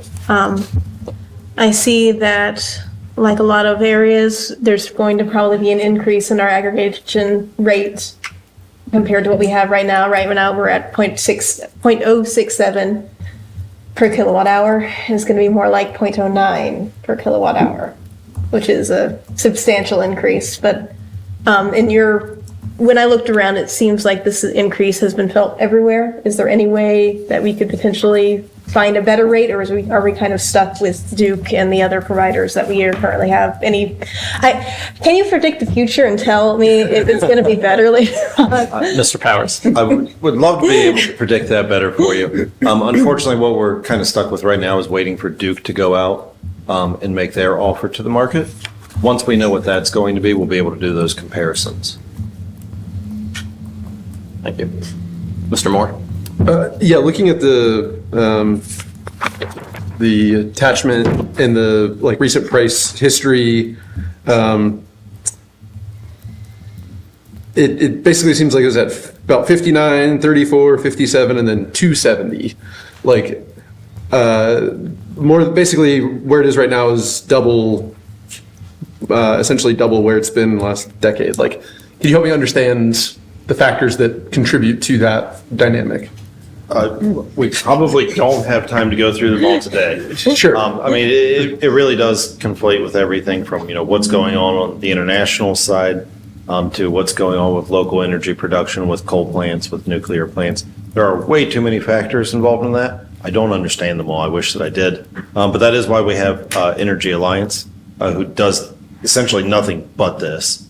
And so we rely on them the same way we rely on Pat Woodside and Andy Brossart for a number of things. They're basically our expert outside firm to get us through these, to find those rates when they're available, and they are not always available. Sometimes you do have those spikes, and sometimes Duke Energy is the best deal in town. Thank you. Thank you. Mrs. Franzen? I just wanted to note for those watching and for folks here, we aggregate our electricity. This is something I just wanted, people get confused when they get those letters, but you can opt out at any time. That's correct. You are automatically opted into this program.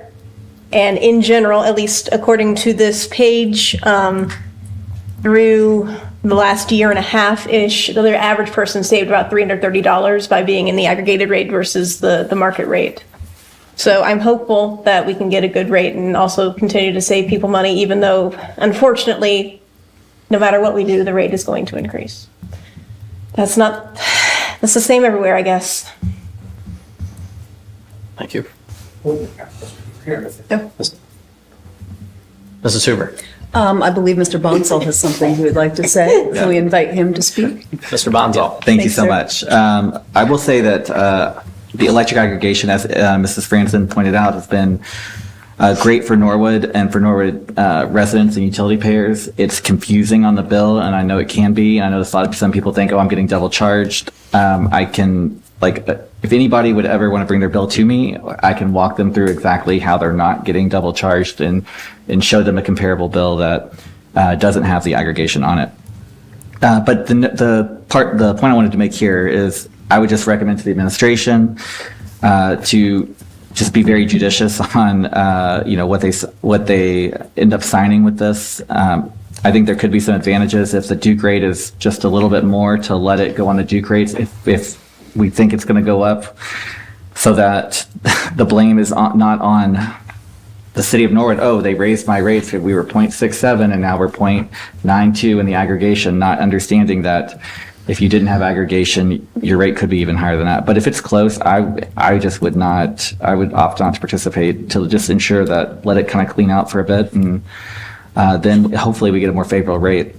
It's relatively shocking that the capacity, so the reason why there's a lot of, council has a lot more information about this than, what necessarily they're talking about. But the reason why there's such an increased potential coming down the pike is this thing called a capacity charge. And it's basically the charge to the cost assumed by all power customers to assure there's enough generation available to meet the power demands. So, as we look at the economic development that's happening across the state, not necessarily in Norwood, although we do have one in Norwood, but we have these data centers that are coming online that are consuming a large amount of power. There's a lot of states actually looking at, Indiana's one example, they're actually looking at charging data centers more money, like extra surcharges, to account for the fact that residents are going to have to pay more when more generation is going to be required. It costs a lot more to build a power plant today than it did 30 or 40 years ago. So anyways, just know that when you see that, part of that is all these data centers that might not necessarily be employing a lot of people, but they consume a lot of power. And just like I said, hopefully you all are really making good decisions on this. I know you all are. It's just, this is, when residents voted on this, they trusted that this was going to work out well for them.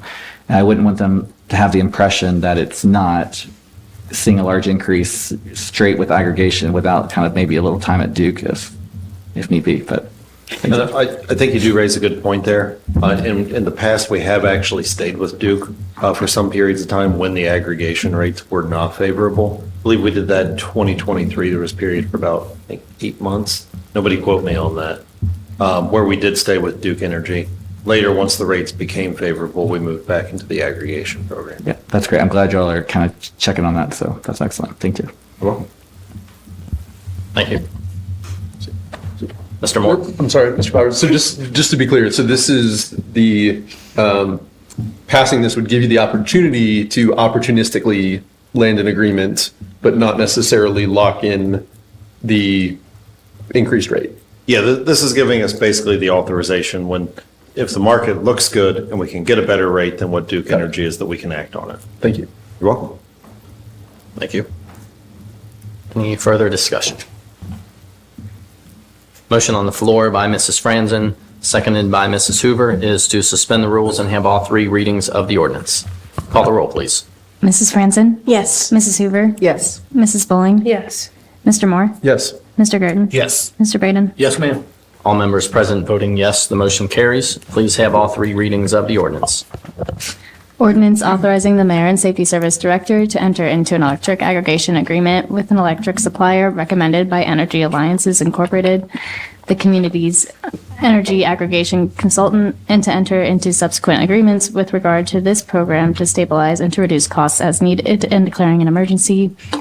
Ordinance authorizing the mayor and safety service director to enter into an electric aggregation agreement with an electric supplier recommended by Energy Alliances Incorporated, the community's energy aggregation consultant, and to enter into subsequent agreements with regard to this program to stabilize and to reduce costs as needed and declaring an emergency.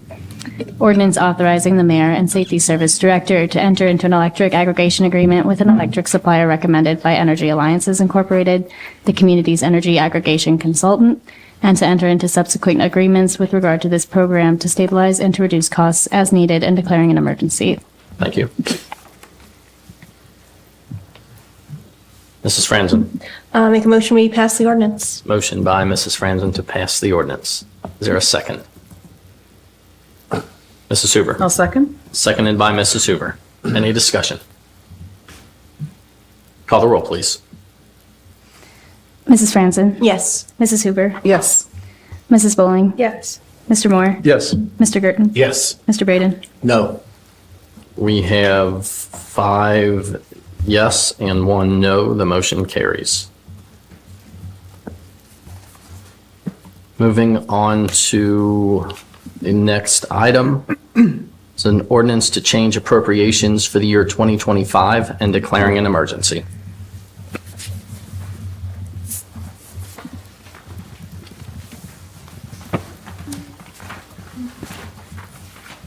Mr. Girton. Make a motion that we suspend the rules and have all three readings. Motion by Mr. Girton to suspend the rules and have all three readings of the ordinance. Is there a second? Mrs. Franzen. I second. Seconded by Mrs. Franzen. Any discussion? Mrs. I Franzen. just wanted to ask Mr. Miracle, it seems like it's just moving stuff from 2 street funds into 1. Is that accurate? Yes, Mr. Miracle. yes, thank you, Mr. President. Mr. Powers and our deputy auditor, Mary Yeager, worked with the auditor of state, which we have the approval. So we're basically just moving funds. We have a payment, I think, due March 14th, this Friday. And so Mr. Powers had requested this. So it's simply just moving internally in the fund. Perfect. Thank you so much. That's what I thought. Thank you. Any further discussion?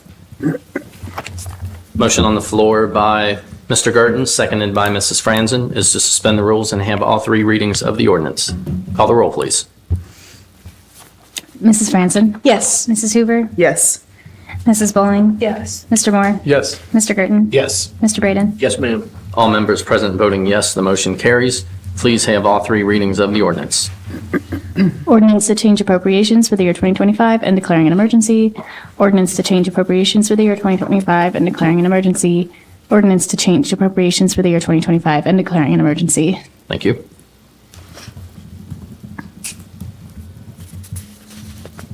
Mrs. Bowling. I move we pass the ordinance. Motion by Mrs. Bowling to pass the ordinance. Is there a second? Mrs. Hoover. I'll second. Are you sure? Okay. We were racing. Any discussion?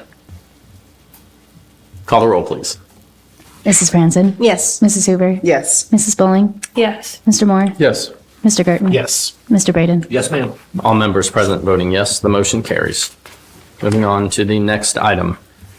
An ordinance imposing a temporary moratorium on the processing or approval of all applications for Community Reinvestment Act tax abatements for residential new construction, 3 or more units, with costs of construction exceeding $125,000 and declaring an emergency. Mrs. Hoover. I had actually a question for Mr. Moore regarding the wording of the ordinance. Mr. Moore? What about adding new? Future. Future. Mr. Moore. Thank you, Mr. President. And I think when you requested this, we talked about it a little bit. The commercial CRAs are different. We have to have the agreement signed and in place before construction starts in order for them to be eligible for the abatement. For residential, it's, I think, within 6 months after they get their certificate of occupancy, after the project is done, is when they submit the paperwork to the building department to be entered for the CRA. So you can add the new if you want to.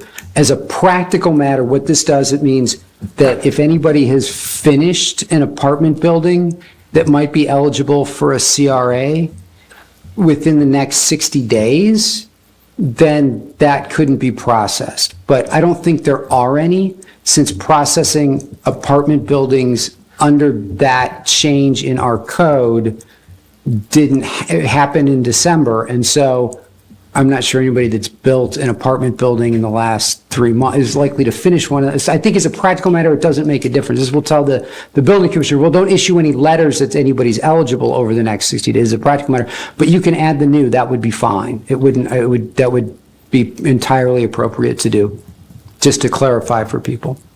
Because one of the issues is the building commissioner has issued some letters to developers saying, under the terms of the code that we have right now, you look like you would qualify for this under these terms, that makes it's kind of a different thing too. If you're building a two-family, getting financing is one thing. If you're trying to build a 6-story apartment building, that's a different kind of financing, and so they need those kinds of assurances from lenders. The lenders need those kinds of assurances from the city that, oh, this will be a part of the financial package, is that this tax abatement will be in place. With the agreement, that's clearly spelled out, but for these, it would offer some reassurance, I think, to people that are in process, if the goal is to reassure the people that are in process, which I don't know what council wants to do. So if I would like to make that request to add that word, how would we do so? In the caption, you'd add the word new after approval of all. And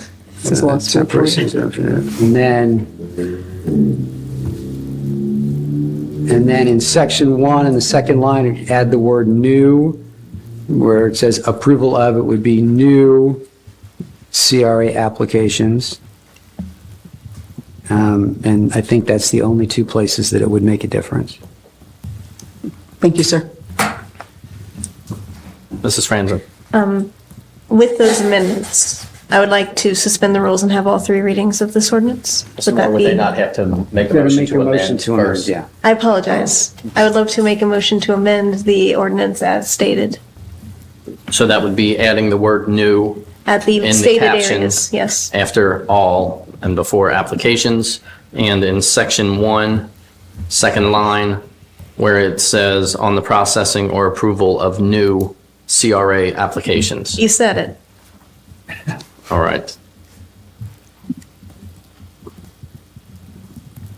Seconded? Mrs. Hoover, second. Thank you. Any discussion? Mr. Braden. Thank you, Mr. President.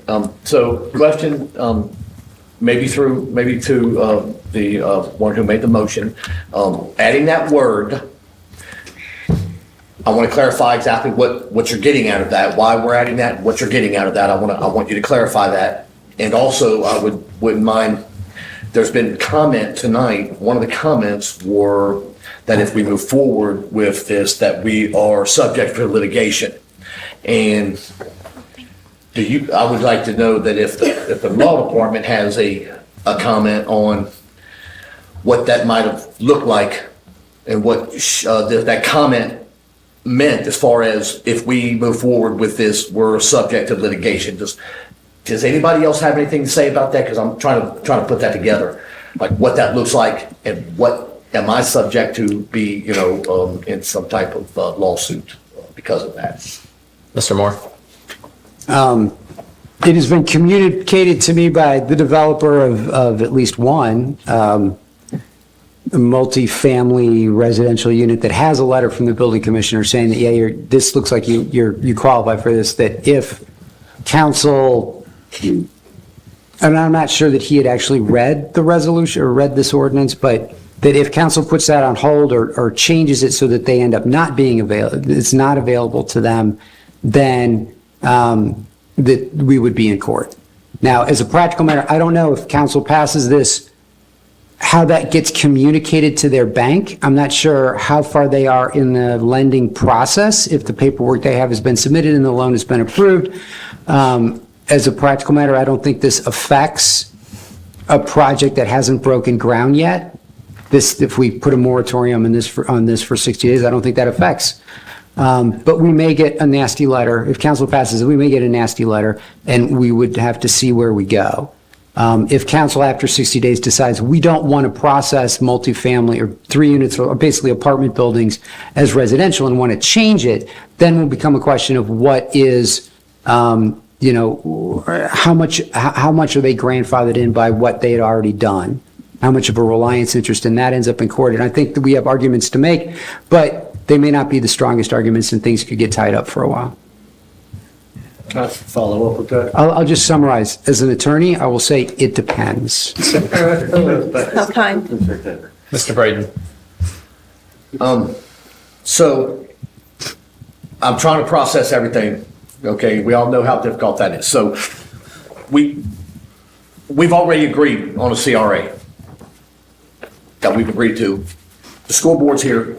They're upset about that CRA that we agreed to. That's where we're at.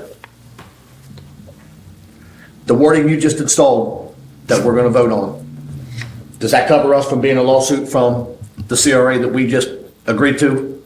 Because that's what I'm trying to figure out. I don't want to be subject to a lawsuit from the CRA that we agreed to. So whatever that means, that's how I want to vote. I don't want to upset anybody. I don't want to be sued for the agreeing for something and then going back on our word. So that's kind of where I'm at. If somebody would give me a little feedback where they think that am I wrong? Am I right? Am I an idiot? Like, help me out here. Mr. Mark. Don't call me an idiot, please. Thank you, Mr. President. I actually expected that developer to be here tonight, and I thought they would share their thoughts on it.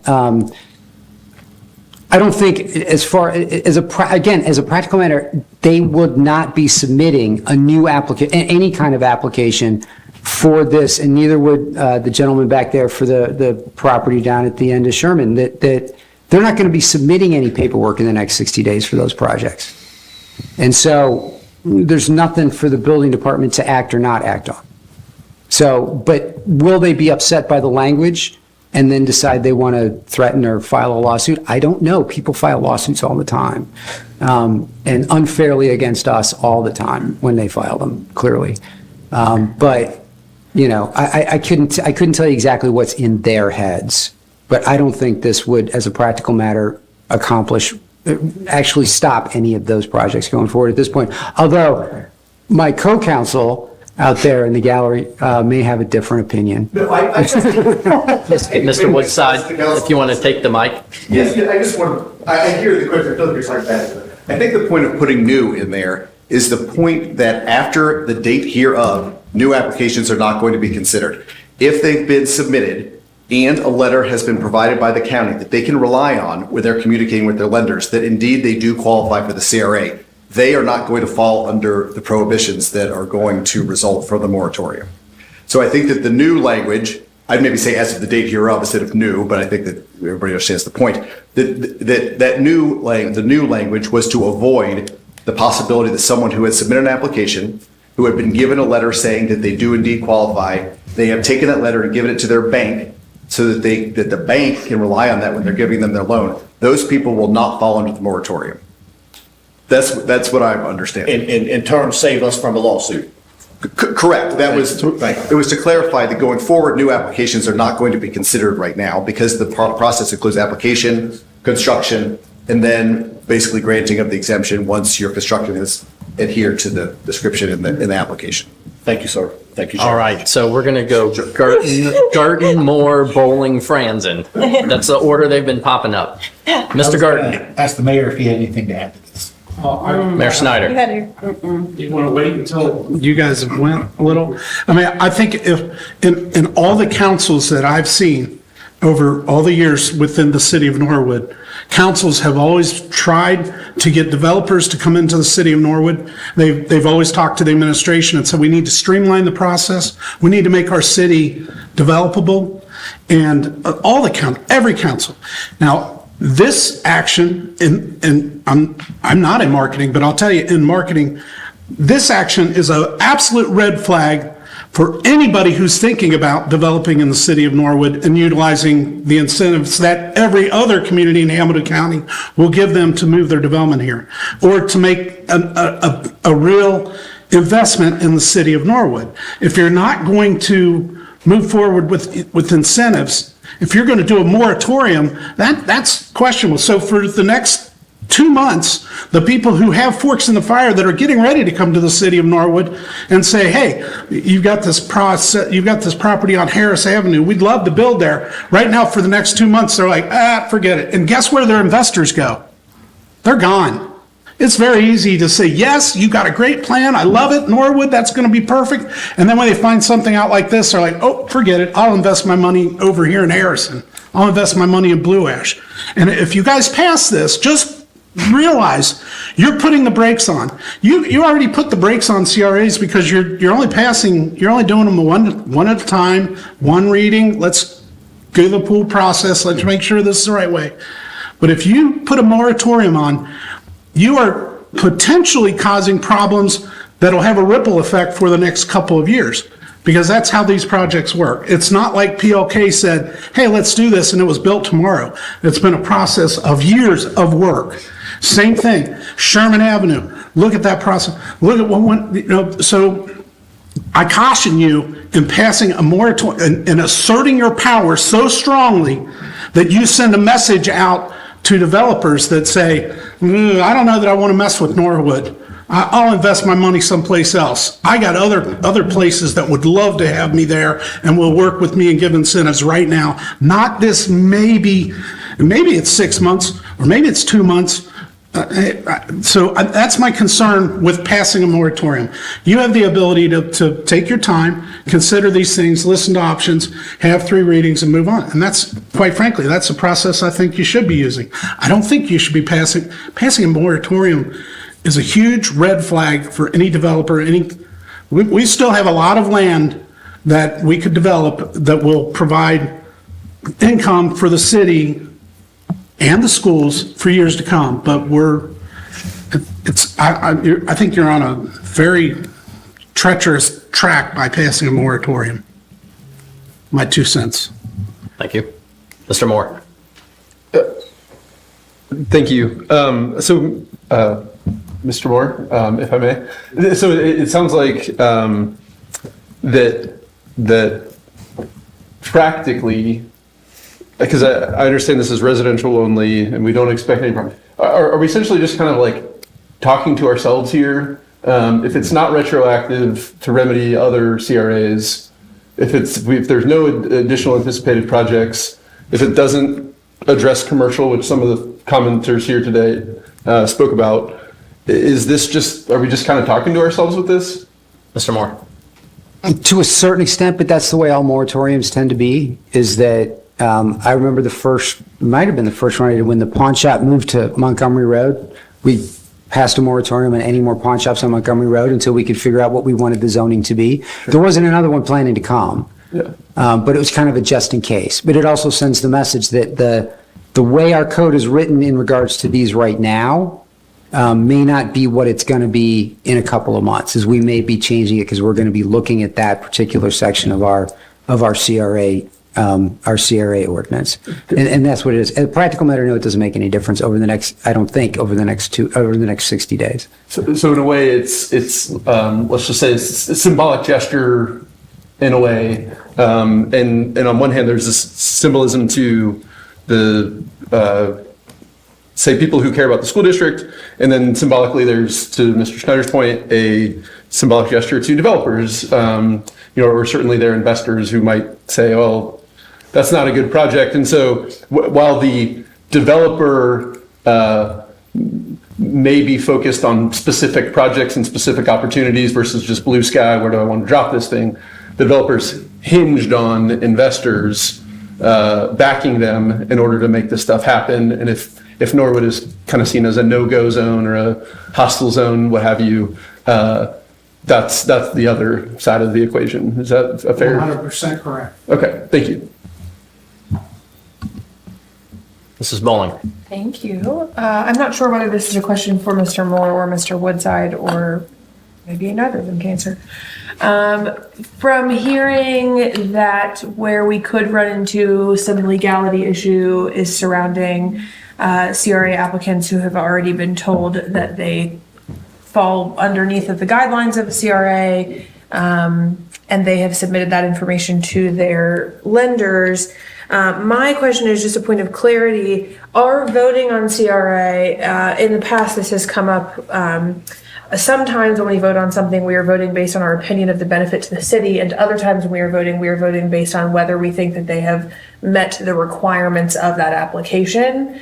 When we vote on a CRA, which way is that leaning? Are we voting on whether we think it will benefit the city long-term, or are we voting whether we think that they have qualified and applied correctly? Because I think that changes. It seems to me that if we are providing, Mr. Woodside, I hope you're not billing us hourly. That's it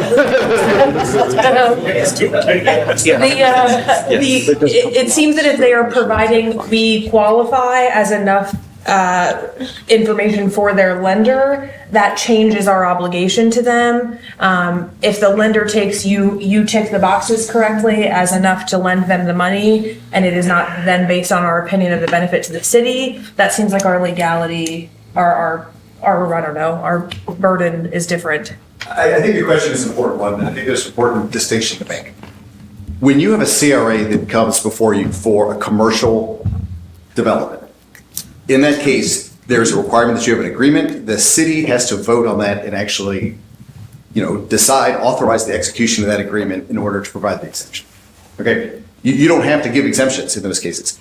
The question that's arisen now is what is to be done with residential CRAs. Residential CRAs, remember, we've currently classified multifamily residential, basically all residential, including however many units it has as residential. Under the city program, they can apply for that describes the project. And if they construct that project, there's some other requirements, but on a basic level. So they basically get it more of right under the program that exists now to spur economic development. So you don't get to decide each individual project. You have decided in the past that if there are residential they basically are eligible to come and apply and go through this process to be exempt. It pretty much always exists for 3 units or below. But that's the way it exists right now for everybody. So that is and again, I'm not taking a side on this, and I'm not taking a side on the moratorium or legality or anything, but the practical effect is that it would, if it were effective, it would stop the ability of someone to have right, be able to receive a residential tax exemption by going through the process that currently exists. And that process, like I said, does not require a vote. The CRAs that have come before you to vote on, the commercial CRAs, you can just say no. And again, I'm not taking a side on that, but that is part of the process that is here that differentiates a residential versus a commercial CRA. Does that sort of make sense? And so yes. I'm sorry, I don't, the fundamental issue then is the sort of previous passage that made the allowance to constitute anything above residential and therefore be of right to get that benefit without our decision. Correct. So this doesn't necessarily supersede the previous passage of that is like currently effective, just pauses.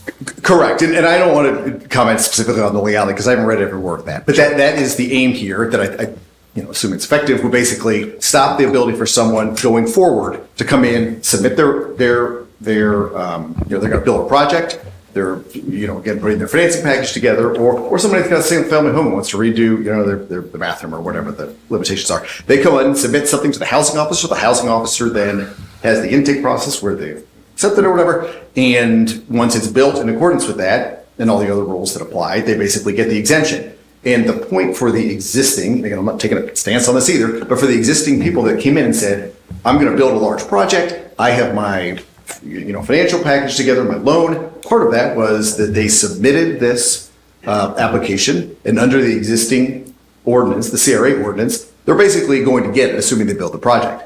So when they go to their bank and say, look, I've complied with this, the city told me that I've submitted it correctly, as long as I build this thing, I'm going to get that exemption.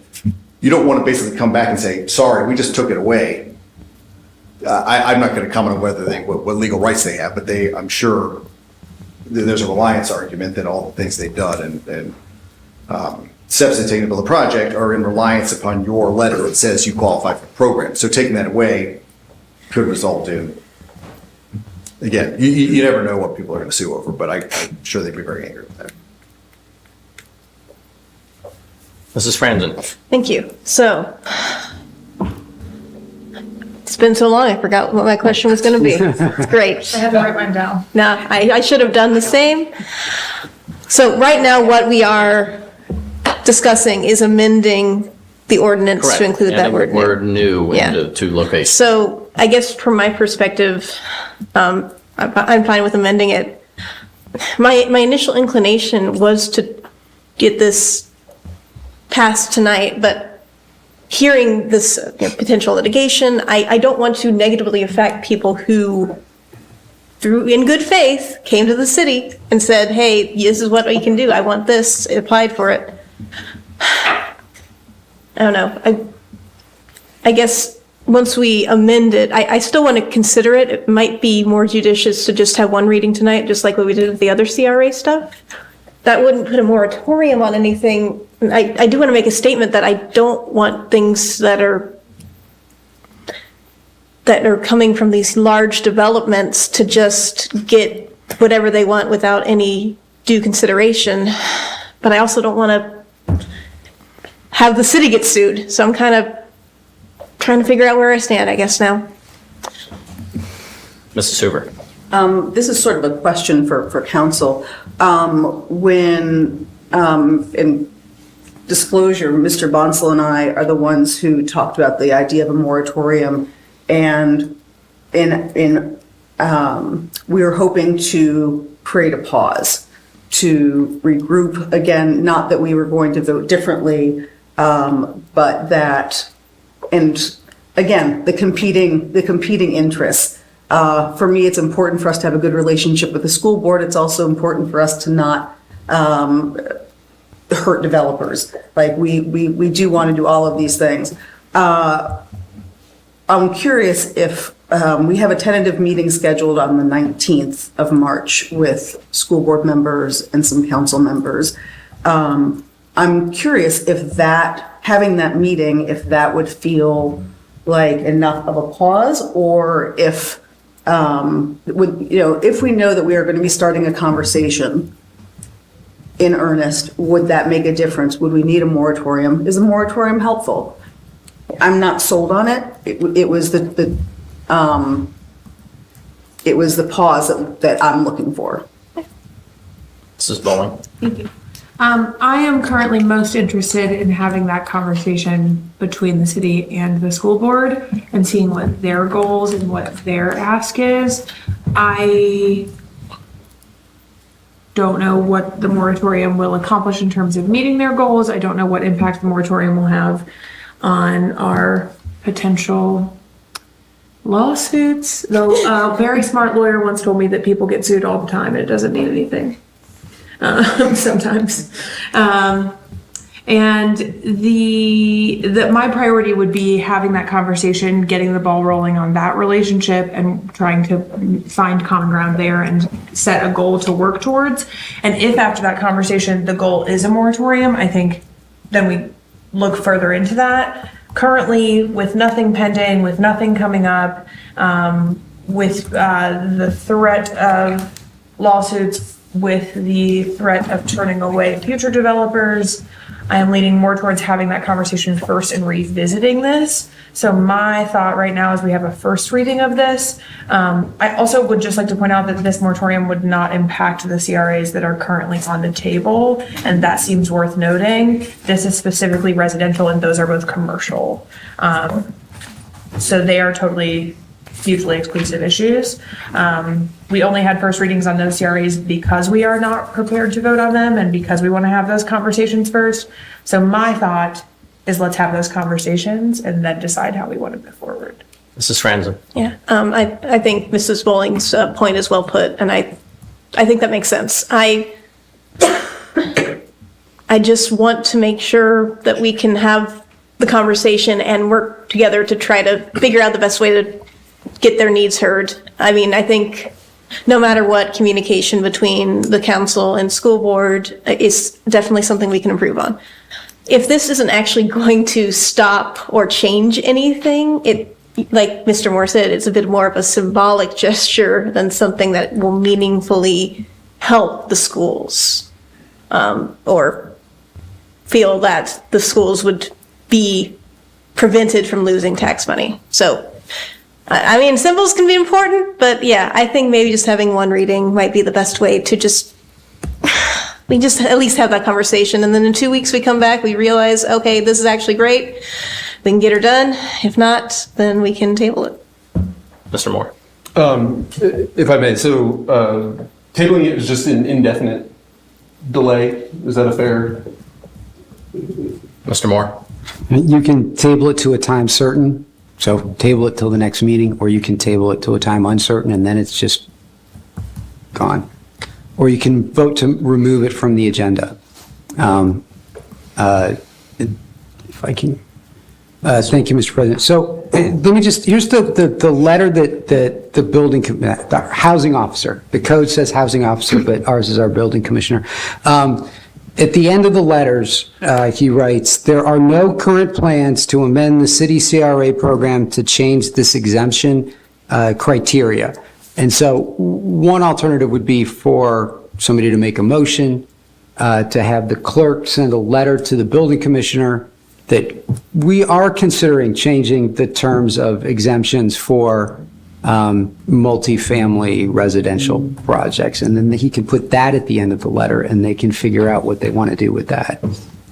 Just a thought. Mr. Gert. Bear with me, I've got a couple of things, and Mr. Bonzel, I saw your hand up. Call me in a second. Or I'll ask the president to call me. So I think one thing we need to realize is we got into this situation right now because we pushed that ordinance through on an emergency level. I don't want to say we pushed it through. We voted on it multiple times over in different increments or whatever, durations. So I think one thing I've learned from this situation is that we need to slow down and do more first, second, and third readings as we move forward. I know we want to be expedient, and I think there are times where with the aggregation clause, the aggregation, it's a no-brainer. But I think we need to be careful, and I hope maybe in committee of the whole, we can discuss our group opinion on emergency readings. My second point, I guess to that, I would be more for a first reading of this than passing it, and I would not vote to pass it tonight. Secondly, I do want to make it clear to the school board, when we were discussing on December 10th, in the discussion, it was made clear that the 74% formula was not going to be changed for the school. And so when we voted on it, that was information that we had at the time. I don't think that was, I assume that was an honest mistake or something like that, but I think that shows us that we need to slow down and have these first, second, and third readings, or at least first readings and second and third readings, to allow the community to chime in, to allow us to just crunch our own opinions over the course of the time. My third thing is Mr. Bonzel had his hand up, and I was going to ask if he wanted to chime in. Mr. Bonzel. Yes. Thank you so much. Appreciate you all for letting us talk here. So one thing I wanted to note, I think you all are right that it definitely wouldn't have an impact, it sounds like, on anybody that's already gotten that CRA letter. And the three people that I know of, just based on me requesting records from the building department, are the Factory 52, their phase 2, I guess, or whichever exactly how they consider the phasing, but phase 2, the Sherman Oaks site, they've gotten their letter, and then the last one was the Wasson Way, development. So one development that hasn't gotten their letter is the project site, the Quality Inn project site. So they have not applied and have not gotten a letter, from my understanding. So a moratorium would stop the building commissioner from issuing that letter to give time if you all wanted to make changes. But that's the only one that I know about that's a large development that hasn't gotten a letter. You all are right, though, I got this on Friday, that the letter has been gotten to some of the other ones, so it doesn't have as much of an application, but just wanted clarify that. Well, it's not my meeting to do that. Mr. Woodside? Yeah, I don't have so at least I was not given the letter. If the Quality Insight has gotten their letter? No, the Quality Insight was done before these changes were made. It was done as a commercial development, so there was an agreement with the schools, and there was a CRA agreement that was approved by council. Yeah, that's good to know. I did not know that. So, last thing is, that's good to know. With that, I guess that makes that kind of irrelevant. So, so thank you for the time. Thank you. Mrs. Franzen? With all this information, I think I would rather just amend my motion to just say, instead of amending it to be new versus, let's just have the first reading as it is. It's not going to change anything within the code, but I think that'll give us time, like you said, like Mr. Gerton said, to really make sure that this is something we want to do and think about all of the potential drawbacks and things that could be good. I don't know. It's just making hard decisions tonight. Woo. So, to clarify, you will be your withdrawal. I want to withdraw my motion to amend, and Mrs. Hoover, you will be. Unless. I don't think it really matters, but I would keep new in. So, sorry. Okay. So but I also would like to do one reading. Yes. Okay. Mrs. Franzen? Okay. Sorry, it's very late. I'm going to say, we'll amend it to say new. The current motion that you made, seconded by Mrs. Hoover, is to add the word new in two separate places, one in the caption and one within section 1 of the ordinance. I say let's go ahead and vote on that up or down, and then we can talk about whether we want to do first reading or table or whatever. Does that sound good to you all? We're still under discussion, and I know Mrs. Bowling, you've had your hand up. No, I was just very eagerly wiggling because I feel, for the sake of specifically the Sherman Avenue Apartments project, which has been under works for so very long. Yes, It's incredibly needed affordable housing project in Ward 1, which matters a lot to me. The inclusion of new matters in this case, I think, in my opinion, for that project specifically. So I would encourage us to only have one vote on this either way, but I would really love to see that amendment for that specific project's sake. Mr. Moore? May I make a competing motion? No. No? Do we have to do that one first? This is the one that's currently on the table. Okay. Yes. You have discussion. My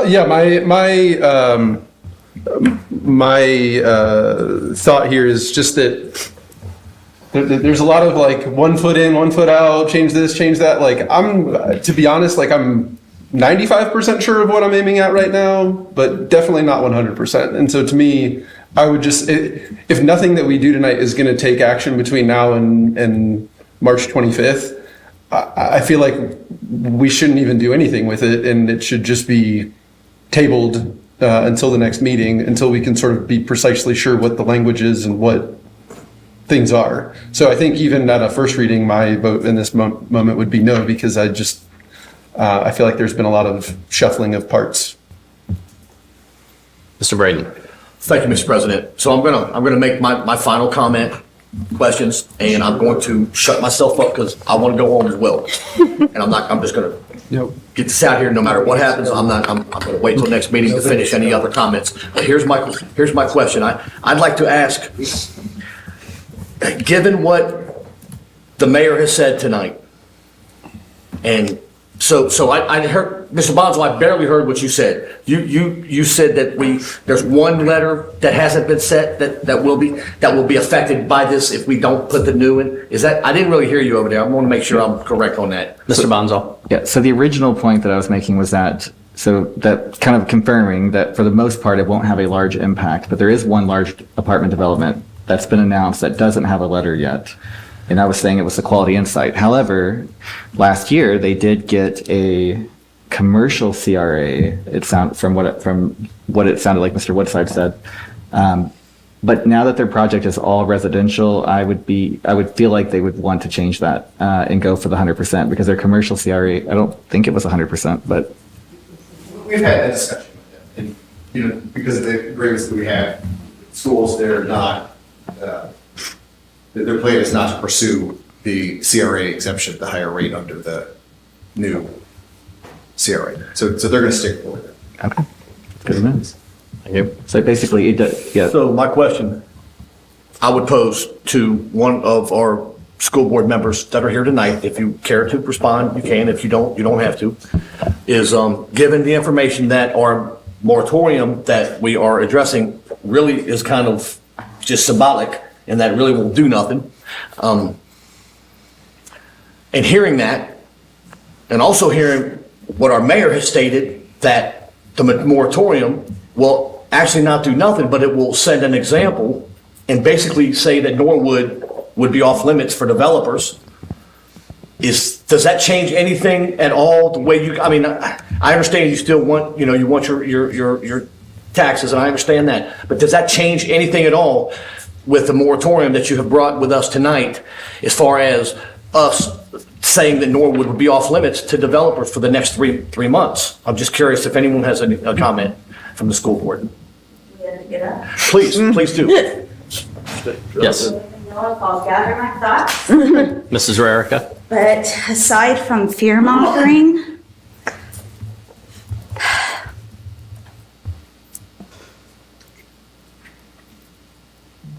the problem isn't in making deals. The problem is that ordinances have been passed that almost fully, okay, so there's that little 25% that still exists for commercial properties that aren't apartment buildings, because those used to be commercial properties. The problem is that ordinances have been passed that cut the schools out of the deal. Deals can still happen with the school's input. We said yes to 100%, but guess what? Also, we made a deal. We got a little smackerel for the schools, so we weren't left out. But the way the ordinances are written now, we're left out. We don't even get a smackerel. We don't even get a smackerel.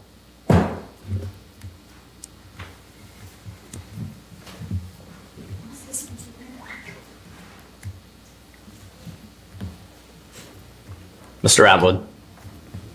Thank you, President Deers.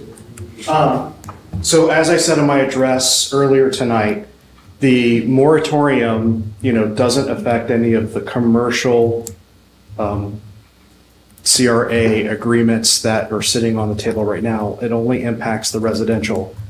In addition to that statement, it is important to note that in the agreements that are in the commercial development, some of those are split between commercial and residential, right? For large apartment complexes that are ran by a commercial developer that, according to the current CRA ordinance that is in the city of Norwood, can be listed as residential, which would impact that portion of the agreement to be a 100% abatement for 15 years that doesn't require your approval, and it doesn't require the school board's approval. And so the important term in that, and I'm going to remind everybody, is the word adjacent. And what does that mean? Now, if we would all get together, and I fully support everybody sitting down and having a conversation and figuring out, what's important to the school district, what's important to the city. Let's get the right fit. I believe, I forget who was it that said that, there has been many attempts to try and get an overall package together, so that way stuff like this doesn't happen. I know we tried it a number of years ago, and there was a fledgling beginning of that, and then it just kind of went to the wayside. I'm in full support of redoubling that effort in order to make this as smooth a process for the city, for the school district, and for our developers, right? We all want development. We all want the city to flourish. I'm in full support, Mayor Schneider, that, the Perry and Derrick site, to be developed and become not a blighted part of our city, right? So what you're deciding right now with the moratorium, me personally, right? I'm not speaking on behalf of the school board. I'm speaking on behalf of myself. It doesn't matter to me whether the 60-day moratorium passes tonight or doesn't pass tonight, right? What's more important to me is the initial discussion that we're tentatively scheduled to have on the 19th, right? What's important to me is that council had the foresight to tonight only have one reading of the CRA ordinance and give us time to sit down and figure out if that's the best thing moving forward. And if that CRA ordinance isn't the best thing moving forward, how do you kind of unwind that, given the fact that, things are already in process, in motion, right? What's grandfathered in, what's not grandfathered in, how does this work?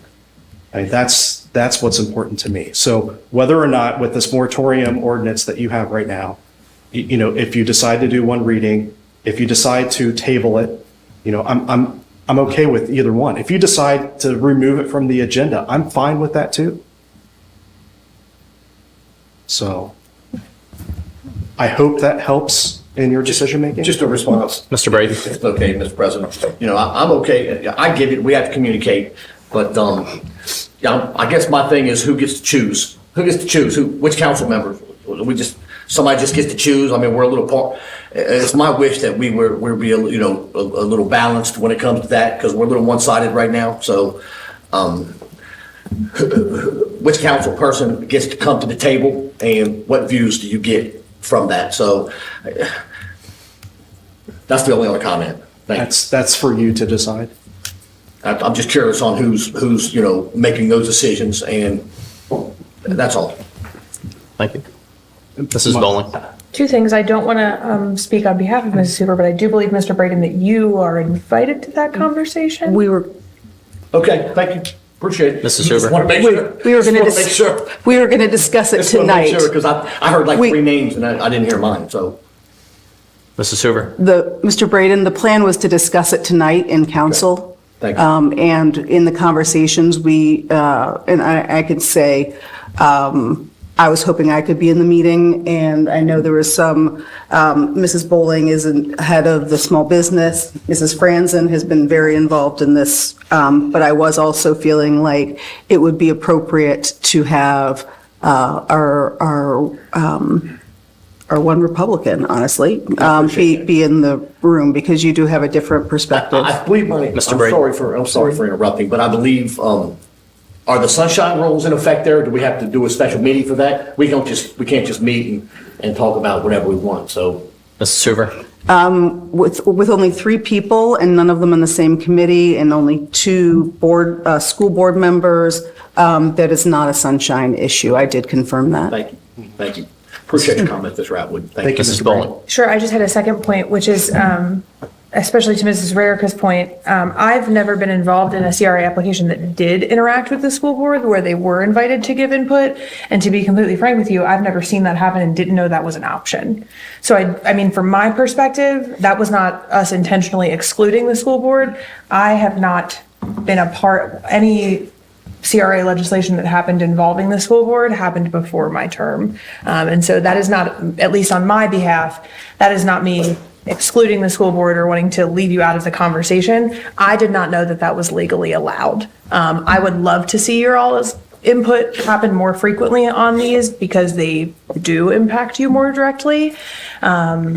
in the future. So I will say, yes, it is 1011, and I would love to vote on this specific issue. Mr. Atwood. Thank you. So I just want to respond to Mrs. Bowling in that for the Phase 1 development of the Factory 52 site, the school board was intricately involved along with the city administration and the developer to come up with a CRA agreement that benefited all parties. Yeah, I love the idea of that. That was before me, and so I just did not witness that happening. But I love that. I think that's how a lot of them should work moving forward. I think that's great. Am I allowed to speak about what happened up until May? So, and just so that this council is aware, in the Phase 2 portion of this, the school district was in contact with the city administration and the developer in negotiating a package for Phase 2, and the last interaction between all parties was in June. And then in, I believe, what was it, September, council started, you had it on your agenda to start amending the CRA ordinance. So there was discussion with the school district for Phase 2. And then that communication stopped. Mrs. Franzen. All right. It's 10:13. It is. Here's what I'm thinking. Thank you. I want to amend my motion to table this to next meeting. No changing So the. you'd like to withdraw your motion? I want to withdraw my amend? motion to amend. Mrs. Huber, would you? I will agree. Okay. Mrs. Franzen. Now, I would like to make a motion to table this ordinance until next meeting. So to a time definite of 14 days from now. Thank you. All right, the motion on the floor by Mrs. Franzen. Mr. Moore? Second. Seconded by Mr. Moore is to table this ordinance until the next council meeting. Any discussion? Call the roll, please. Mr. Braden? Mr. Braden? Thank you, Mr. President. I appreciate that. Question for the mayor, please, through the chair. All right. I'm still curious, Mr. Mayor, on our purview, exactly where it starts and it stops and the administration starts. I'm still a little curious about that, and maybe you can help me with that. Is that something that's, and maybe I'm completely wrong, and maybe it's completely appropriate for us to be discussing and making deals about CRAs. But I'm just curious on what the administration has to say about us as council in those talks, making deals like that. Mayor Schneider. Yeah, typically, council would stay in their lane, and the administration would stay in our lane, and we would bring the deal to the table, and then council would look over the deal, and it might go into committee, and council would look at that in committee, and then they'd bring it out, and they'd vote on it and move forward. It would not be that council members would sit down with city board members and do that. There are professionals, as you can see, the city school board has their professional litigator here, and we have Pat Woodside and we have Andy, and those people all talk and work out the deal. And that's really how these high-level financial workings go about, typically. Now, in this situation, I'm not so sure that a meeting such as Mrs. Hoover's putting forth and school board members want to do, because they have questions on a ordinance that was passed in December that they claim they knew nothing about, that now is causing heartache on the processes now. So I think it is abnormal for it to occur this way, but, all being said, it's, look into it, and there should be process. It shouldn't be that every time there's a CRA, that the city of Norwood is going to the school board saying, hey, can we do this? Which is what it has been. It's been, and my understanding was not that this was a closed down, it was basically that the school or the administration went to the school and the school said, we're not interested in doing any of it. We don't want to do any of it, zero. And that's when the school basically said, well, or not the school, but the administration, me and the administration. So if they're not willing to work and move forward on this stuff, then we need to move forward. We need to keep development going. We need to keep our incentives going. So that'll all come out in discussions. That'll all come out in the emails. There's been a lot said here tonight. There's a lot of other information that'll be shared that can clarify some of the discussions that went on and sort of the finger pointing type stuff that went on. But you're right, Mr. Braden. Typically, the legislature, the council, does not work the deal. The deal is worked by the professionals who are hired to do that. They bring it to you, they answer your questions, much like you've been doing today, and then you make a decision and you move forward. And my understanding is, in the future, it'll be over 3 different council meetings, and there'll be a lot of dialogue back and forth, and community members can come in and call their council members and talk, and that's the process that should be there. Thank you, sir. Mrs. Franzen. Thank you. Yeah, but I think that by tabling this, we can continue to make sure that we do stay in our lane. We haven't changed anything at this point, and I certainly don't want to be saying which clauses and what amounts should or should not be in the CRA, but I hope that by showing that we have concerns about the school board, we can have an open dialogue with them and just see what their concerns are. I mean, because they're part of the community too. That's all I want, basically. All right. So the motion on the floor by Mrs. Franzen, seconded by Mr. Moore, is to table this ordinance until the next meeting. Call the roll, please. Mrs. Franzen? Yes. Mrs. Hoover? Yes. Mrs. Bowling? Yes. Mr. Moore? Yes. Mr. Girton? Yes. Mr. Braden? Yes, ma'am. All members present voting yes, the motion carries. Moving on to the next item is an ordinance authorizing the execution and delivery of a tax increment financing agreement with Factory 52 LLC, authorizing all other documents and instruments necessary to implement the terms of such agreement, and authorizing and approving related matters. Mrs. Franzen. I move we have the first reading. Motion by Mrs. Franzen to have the first reading of the ordinance. Is there a second? Mr. Girton. I second that motion. Seconded by Mr. Girton. Any discussion? Call the roll, please. Mrs. Franzen? Yes. Mrs. Hoover? Yes. Mrs. Bowling? Yes. Mr. Moore? Yes. Mr. Girton? Yes. Mr. Braden? Yes, ma'am. All members present voting yes, the motion carries. Please have the first reading of the ordinance. An ordinance authorizing the execution and delivery of a tax increment financing agreement with Factory 52 LLC, authorizing all other documents and instruments necessary to implement the terms of such agreement, and authorizing and approving related matters. Thank you. Next item is a resolution observing and celebrating March 2025 as Women's History Month in the city of Norwood, Ohio.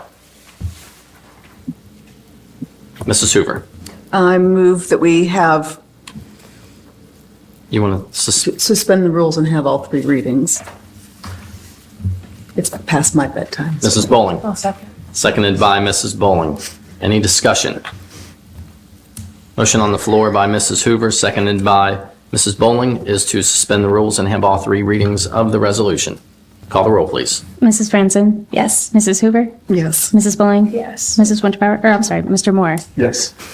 Mr. Girton? Yes. Mr. Braden? Yes, ma'am. All members present voting yes, the motion carries. Please have all 3 readings of the resolution. A resolution observing and celebrating March 2025 as Women's History Month in the city of Norwood, Ohio. A resolution observing and celebrating March 2025 as Women's History Month in the city of Norwood, Ohio. A resolution observing and celebrating March 2025 as Women's History Month in the city of Norwood, Ohio. Thank you. Mrs. Bowling. I move we pass the resolution. Motion by Mrs. Bowling to pass the resolution.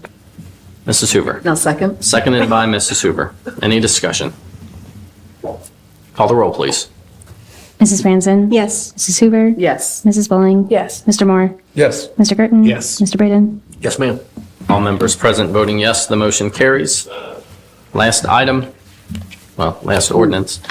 Ordinance establishing priority of property tax exemptions granted for parcels of real property located within the city of Norwood, Ohio.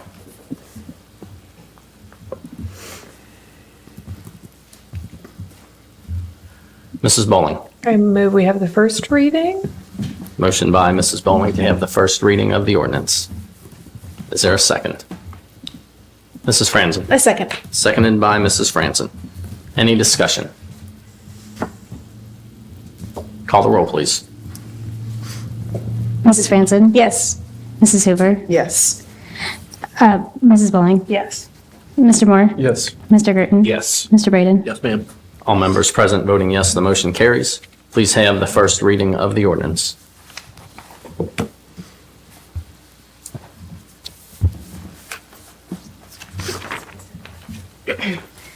An ordinance establishing priority of property tax exemptions granted for parcels of real property located within the city of Norwood, Ohio.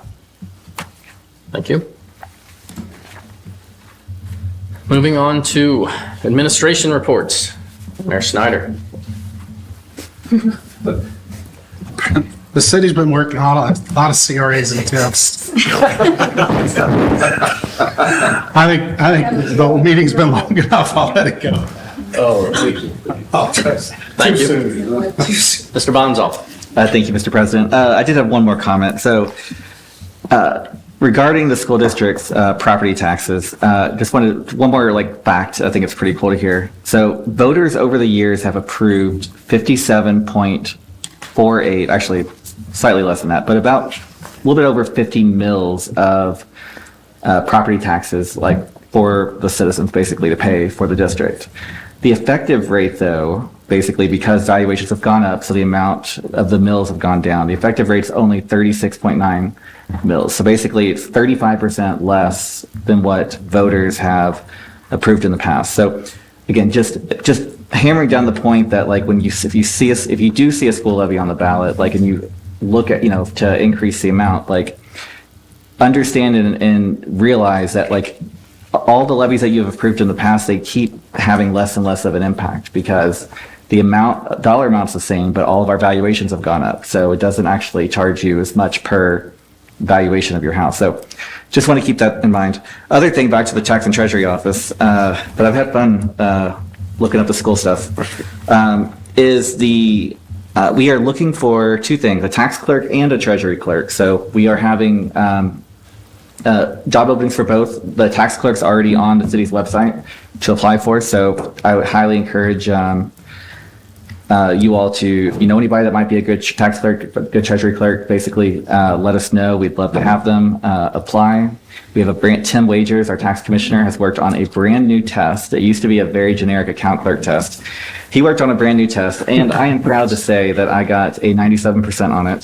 So and actually, the questions that I got wrong, we threw off the test because I thought they were unfair. So they actually were worded weird, but no, I think I got one truly wrong. But anyway, so long story. Yeah, otherwise I would have got 100%. So in one of them, actually no, there was one I got wrong, right? Just didn't carry a decimal and an arithmetic problem. But long story short is we're really excited about the new test. We're excited to have people apply. So please, like I said, the tax and the treasury clerk, it's really important that we fill these as soon as possible because we have tax season coming up, so it's going to be very hard on the rest of the staff in the office to kind of keep up. So definitely, we're going to be filling it fast. So thank you all. Thank you.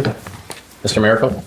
Thank you, Mr. President. Last week, we had the auditors from JL Ulrich here to begin our annual audit. They were here for 3 days. So they met with the team. I met with them as well. I think they were meeting with several departments throughout the city. Additionally, our deputy auditor, Mary Yeager, is working on our financial statements, which are due May the 30th, be here before we know it. We were continuing our weekly meeting with the treasurer's office and our tax commissioner. And one of the action items, and by the way, Mr. Moore joined us. Thank you very much. And one of the action items that we had, we want to begin working with our vendors and start meeting with them on a weekly basis. And so the first one that we targeted was Paycor. I'm happy to report that we had a meeting with them yesterday. So we're working on items that make improvements, any concerns that we have within the departments. So we'll be meeting with them on a regular basis. So that's all I have for this evening. Thank you. Mr. Moore. Thank you, Mr. President. The question was raised a little while ago about council's lane and the administration's lane. And I would I would approach that from the question of what is it the council has to vote on? And so when it comes to a development agreement, no, the members of council are not going to sit down with a developer and our bond counsel and work out at least the outlines of the plan. But if the question is council going to vote for this? Then there's the question of like, how serious is council going to take it? And I understand in theory, the process is it comes to council, and then if council has questions or they have concerns, or maybe they want to change something, they put it in committee. But too often it comes and it needs to be done as soon as possible. And so for a lot of things, I think it behooves council to, at least for things that you may have concerns about, you get a big project, there's a lot of ins and outs, there's a lot of questions about it. It would behoove council, and I may be making enemies down the other end here, but it may behoove council to insert yourself to a certain extent earlier on, so you know what will be coming, right? And so you don't get the plans on Friday on a good time and then have to vote, or a big development agreement or whatever it is, but to insert yourself and meet with the developer before that at some point. And when it comes to legislation, such as the terms of the CRA ordinance, that is clearly council's lane. And there are suggestions, here's some drafts, I put together drafts. We get a lot of most of the requests for legislation comes from the administration, and that's fine, but it is certainly your lane to say, to ask questions about that and maybe look at what you want to do differently. So council does have a role. Sometimes it kind of depends on how active you individually are going to be on something, or how strongly you feel about what this project is going to have, or, what this ordinance should say, or what we should do to address this kind of thing. But I would just want to say the council certainly has a role, and your lane is maybe a little bit wider than what kind of the discussion earlier implied. Thank you. Questions for any of the administration officials up here?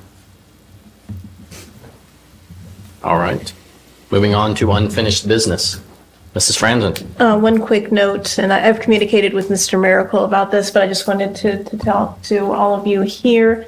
Norwood Community Television has been losing some of their fees that they had previously used to fund their operation, and they've come to both the school board and to council to ask that we give them a larger amount of money than we have in the past. I know it's Mr. Miracle, or I had talked to Mr. Miracle about this, and I didn't know what point in the process you were at, or if there's anything else that we as council need to do. Mr. Miracle. Thank you, Mr. President. There's nothing further that you have to do, Mrs. Franzen, so we're working on it on our end right now. So hopefully we can report back to you by the next meeting. Excellent. Thank you very much. I wanted to make sure I was not forgetting something, because I am very worried about that. Just quick. That's it. Thank you. All right, thank you. Any other unfinished business? Mrs. Bowen. Mrs. Hoover had a slideshow but had some technical problems. Are you okay if I plug into the AV? We're gonna lightning fast it. I'm gonna be the AV guy. It's gonna be great. And then I bombarded 2 slides at the end of the slideshow. For the record, I said it was okay not to do the slideshow, because this is now past my bedtime, but I'll be so fast. So the first one, the slide up there, which I just want to throw up there, is the Norwood Council survey. So if you're at home, please click that link. We are still getting responses. The next one, I'm going to go so fast. My husband just texted me, he's gone to bed. See-Click Fix. Please, please, please remember to use this. Clint is, Mr. Zimmerman, our Superintendent of Public Works, has been all over the city working on filling potholes, and he has about a 24-hour turnaround. I meant to ask him today how many miles he's done, how many tons, but I didn't. So that was that for new or old. Any other unfinished business? Any new business? Mrs. Hoover. Okay, again, super fast. We're going to be having a housing committee meeting, and we will be having PLK come to talk about the quality insight, as well as uptown rental properties, about the Watson Way project. I had some contact with some residents who felt like they had some more questions. They wanted to go a little deeper. So they'll be coming, as well as we'll be having some city reps available to talk about questions, potential concerns. I know some folks were asking about what's the economic impact, what could the infrastructure impact be? And so some of those questions will be able, I'm hoping all those questions should be answered at that, which is next Tuesday, 6 p.m. here. This was you, babe. I just wanted to share, Mrs. Bowling? That's great. My new business is that the 513 Relief Bus is going to be at the Board of Health on Monday from 10 a.m. to 2 p.m. They offer lots of health screenings and other resources. So please go check that out. It will be parked out front. You literally cannot miss it. It is gigantic. And that's a big deal. This was Mrs. Hoover, actually, but I will gladly talk about it. This was actually Mrs. Great. As we heard earlier, the DEI Advisory Board is going to be celebrating Women's History Month by accepting donations, doing a drive for Lydia's house. We are working on getting bins put together, but those will be at Norwood Rec, City Hall, and the Board of Health. So please review their list of donation items and consider contributing. I wanted to celebrate that I was invited to speak at an International Women's Day panel with Cincinnati Pride. You may recognize Pastor Leslie, who was on the other side of the table from me, who came and spoke at council last month. It was a wonderful panel. We had representatives from the city of Cincinnati. Kaylee Carell in the black turtleneck is head of their Pride ERG. We had a women's studies professor from UC and the president of the Ohio Lesbian Archives there, which was great. I am heading up an event with a couple friends of mine and their organizations on April 5th at 1 p.m. to acknowledge the Trans Day of Visibility. Considering all the legislation that trans folks are facing right now, this is going to be a great event just to encourage visibility and justice for the trans and non-binary community. That is going to meet at Finley Playground, and there will be a march to Fountain Square and a rally there with lots of resources. So come check that out. That's everything I got. All right, thank you. Anything else under new business? Mr. Moore? Thank you, Mr. Years. With regard to, I'm not sure if these can be enacted or here or if they need to be referred to the law committee. But with regard to the request to address council, being at my first meeting last time, there was a gentleman here purported to, have not been reached out to and things like that. And in looking at the request to address council form, there's actually not a place that overtly asks for a request, an addresser's contact information. So I wanted to propose the idea that that form be amended with language that does not promise a follow-up, but simply provides the opportunity for people to put their contact information in a clear and obvious place, so that that makes it easier for people to follow up with those addressees. And then related to that, I think there is a second question that came up at the committee of the whole about the duration, if it should stay at 5 minutes, if it should come down to 4 or some other number. So I'm not sure if one or both of those need to be referred to the law committee, but wanted to bring them up. All right, so the first item, that is simply us updating the form. That does not have to go to committee. That is not outlined in the rules of council. The second item, though, the 5 minutes to request to address council, that is addressed in the standing rules of council. So to look at amending that, that would have to go into the law and ordinance committee, if you would like to place that matter into committee. Yes, sir, I would. I make a motion to place the request to address council duration into the law committee. All right. Under new business, we don't need to vote on that. It just goes in the committee. Okay, sorry. Okay, thank you. May I also make a second comment, which is, I think the Wednesday gathering, if you will, with the school board and council is great. I would actually advocate for some sort of standing and quarterly, bi-monthly, whatever the frequency, 2 by 2, so it's equal footing. City council doesn't outnumber the school board, just to promote ongoing dialogue. My personal thought here is like, sometimes if you have a long ingrained habit, you have to really like overcompensate to change it. And I think that to have some sort of ongoing 2x2 school board, city council touch base, if that feels like over communicating, that's probably just healthy communicating based on my experience with Norwood Communications. And so I would just want to advocate for that. Mrs. Franzen? You stole my thing, Mr. Moore. I was going to suggest a similar thing. No, I'm glad that you had the same idea. I'm just being silly. I apologize. It's fine. It's very, no, thank you. I think that's a great idea. And I would love to be a part of that, whatever form that might take. It'd be more informal. It wouldn't be a standing committee type of thing. But yes, I think that's a great idea. All right. Mrs. Hoover? I did forget, and I'm glad you mentioned that. The March 19th meeting, which scheduled for 5 p.m. at the school board, is offered to host it. Again, we can have 3 city council members. I would like for us to have a very, very brief conversation about who we would want to send from council. Again, I would like to go as the member of the housing committee. And just want to open the floor to two other council members. And if you don't want me to go, then, we can talk about that too. Mrs. Bowling? I would love to be a part of this conversation at some point in the line as the chair of the Small Business Committee.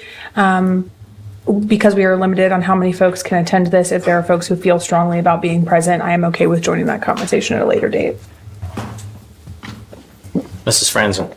I'm happy to attend. I'd like to keep talking to school board members and just hear what they have to say and just learn more about their issues, the issues that they face from state and federal funding too. It's something that I feel like as a city council person, I want to be fully aware of. And I think Mrs. Hoover, you had said Mr. Braden would be a great person for the third person. So if he is available at Wednesday at 5, then he can come. We can all be there. Yeah. Is that the 19th? Wednesday the 19th, yes. Yeah. And that's your housing committee? No, Tuesday. Okay. Okay. Although, thank you for looking out for me. I'd be happy to attend. I mean, if just a comment, I talk to the school board members all the time. I'm in contact with them a lot. So I'm happy to attend. Thank you for that. So just, and I know we're not voting on this, but is everybody cool with Susan Hoover, Emily Franzen, and John Braden March 19th attending? at 5. Yes, sir. And I will send out an email. Where's that located? I believe it's this, Williams Avenue. Is that the administration The building? administration so. building. 2020 Williams Avenue. It sounds about right. And I will send out an email to verify. Confirm. And then the other just quick question, did we want to put the 3 readings into the committee of the whole, the conversation with the 3 readings? I brought that up. Would you like to put that in the committee of the whole? yeah. Does it need to be formally put in the committee of the whole? I mean, we can, What about the 3 readings? I missed. Just to discuss it, to have our opinion on the record, not on the record, but to be able to have a conversation on the record. About when and how we should use the 3 readings versus spacing them out. Yes. Are you all, Mr. Bonzo? yeah, have you all already put Mr. Moore on committees yet? Because I think that might be a good, you might want to attend some of those sometime. Yeah, Mr. Bonsall, that was going to be one of my questions in the theme of improving communication. I don't officially know if I'm on committees or how that process works. I have a suspicion, a vacancy that Candace is leaving behind, but I don't officially know. So I would love to be communicated to about my official committee appointments, however that needs to happen. Can I make a suggestion? Mr. Braden? Thank you. I would just assume that I was on all committees, and then maybe next meeting we can address that. Mrs. Bowling? I think council may also need some guidance as to how to place Mr. Moore on committees as an appointed council member. We can also place that into committee of the whole if you would like. Perhaps that would be smart. one more Braden. comment, and then I'm done. It probably makes sense just to, I mean, if everybody else, just to place him on the committees that Mrs. Winterbauer was on. That could probably be the easy way out, but just a thought. I'm finished. Thanks. I did. Thanks. All right. Anything else under new business? I did have one thing. It won't be, no pothole joke, I swear. But for those of you who might not have noticed the last meeting, or you may have noticed in the last meeting, as the meeting progressed, about every 15 minutes, I got lower and lower because the seat kept dropping. And I did want to thank Mayor Schneider for purchasing this nice new chair that I was able to sit upright through the entire meeting this evening, which was helpful. Mrs. Bowling. Also, very quickly, I did want to just let everybody know, next council meeting is the one Tuesday a year that I do have to work very late into the evening, so I will not be here. I have to do a mandatory training that goes incredibly late. So I will be All right. missing the next council meeting. Thank you. Anything else under new business? Moving on to communications. We have a letter from Mayor Victor Schneider regarding Mayor's Court fines for February 2025. Mrs. I Bowling. make a motion we receive and file as if read. Motion to receive and file as if read. Mrs. Hoover. Second. Seconded by Mrs. Hoover. Any discussion? Call the roll, please. Mrs. Franzen? Yes. Mrs. Hoover? Yes. Mrs. Bowling? Yes. Mr. Moore? Yes. Mr. Gerton? Yes. Mr. Braden? Yes, ma'am. All members present voting yes, the motion carries. We do have one absent member. Mrs. Bowling. I make a motion that we excuse Mrs. Royce as she's in Italy. Mrs. Franzen. I second that. Call the roll, please. Mrs. Franzen? Yes. Mrs. Hoover? Yes. Mrs. Bowling? Yes. Mr. Moore? Yes. Mr. Gerton? Yes. Mr. Braden? Yes, ma'am. All members present voting yes, the motion carries. Mrs. Bowling. I'd like to motion we adjourn. Is there a second? Mr. Moore. Second. Call the roll, please. Mrs. Franzen? Yes. Mrs. Hoover? Yes. Mrs. Bowling? Yes. Mr. Moore? Yes. Mr. Gerton? Yes. Mr. Braden? Yes, ma'am. All members present voting yes, the motion carries. This meeting is hereby adjourned.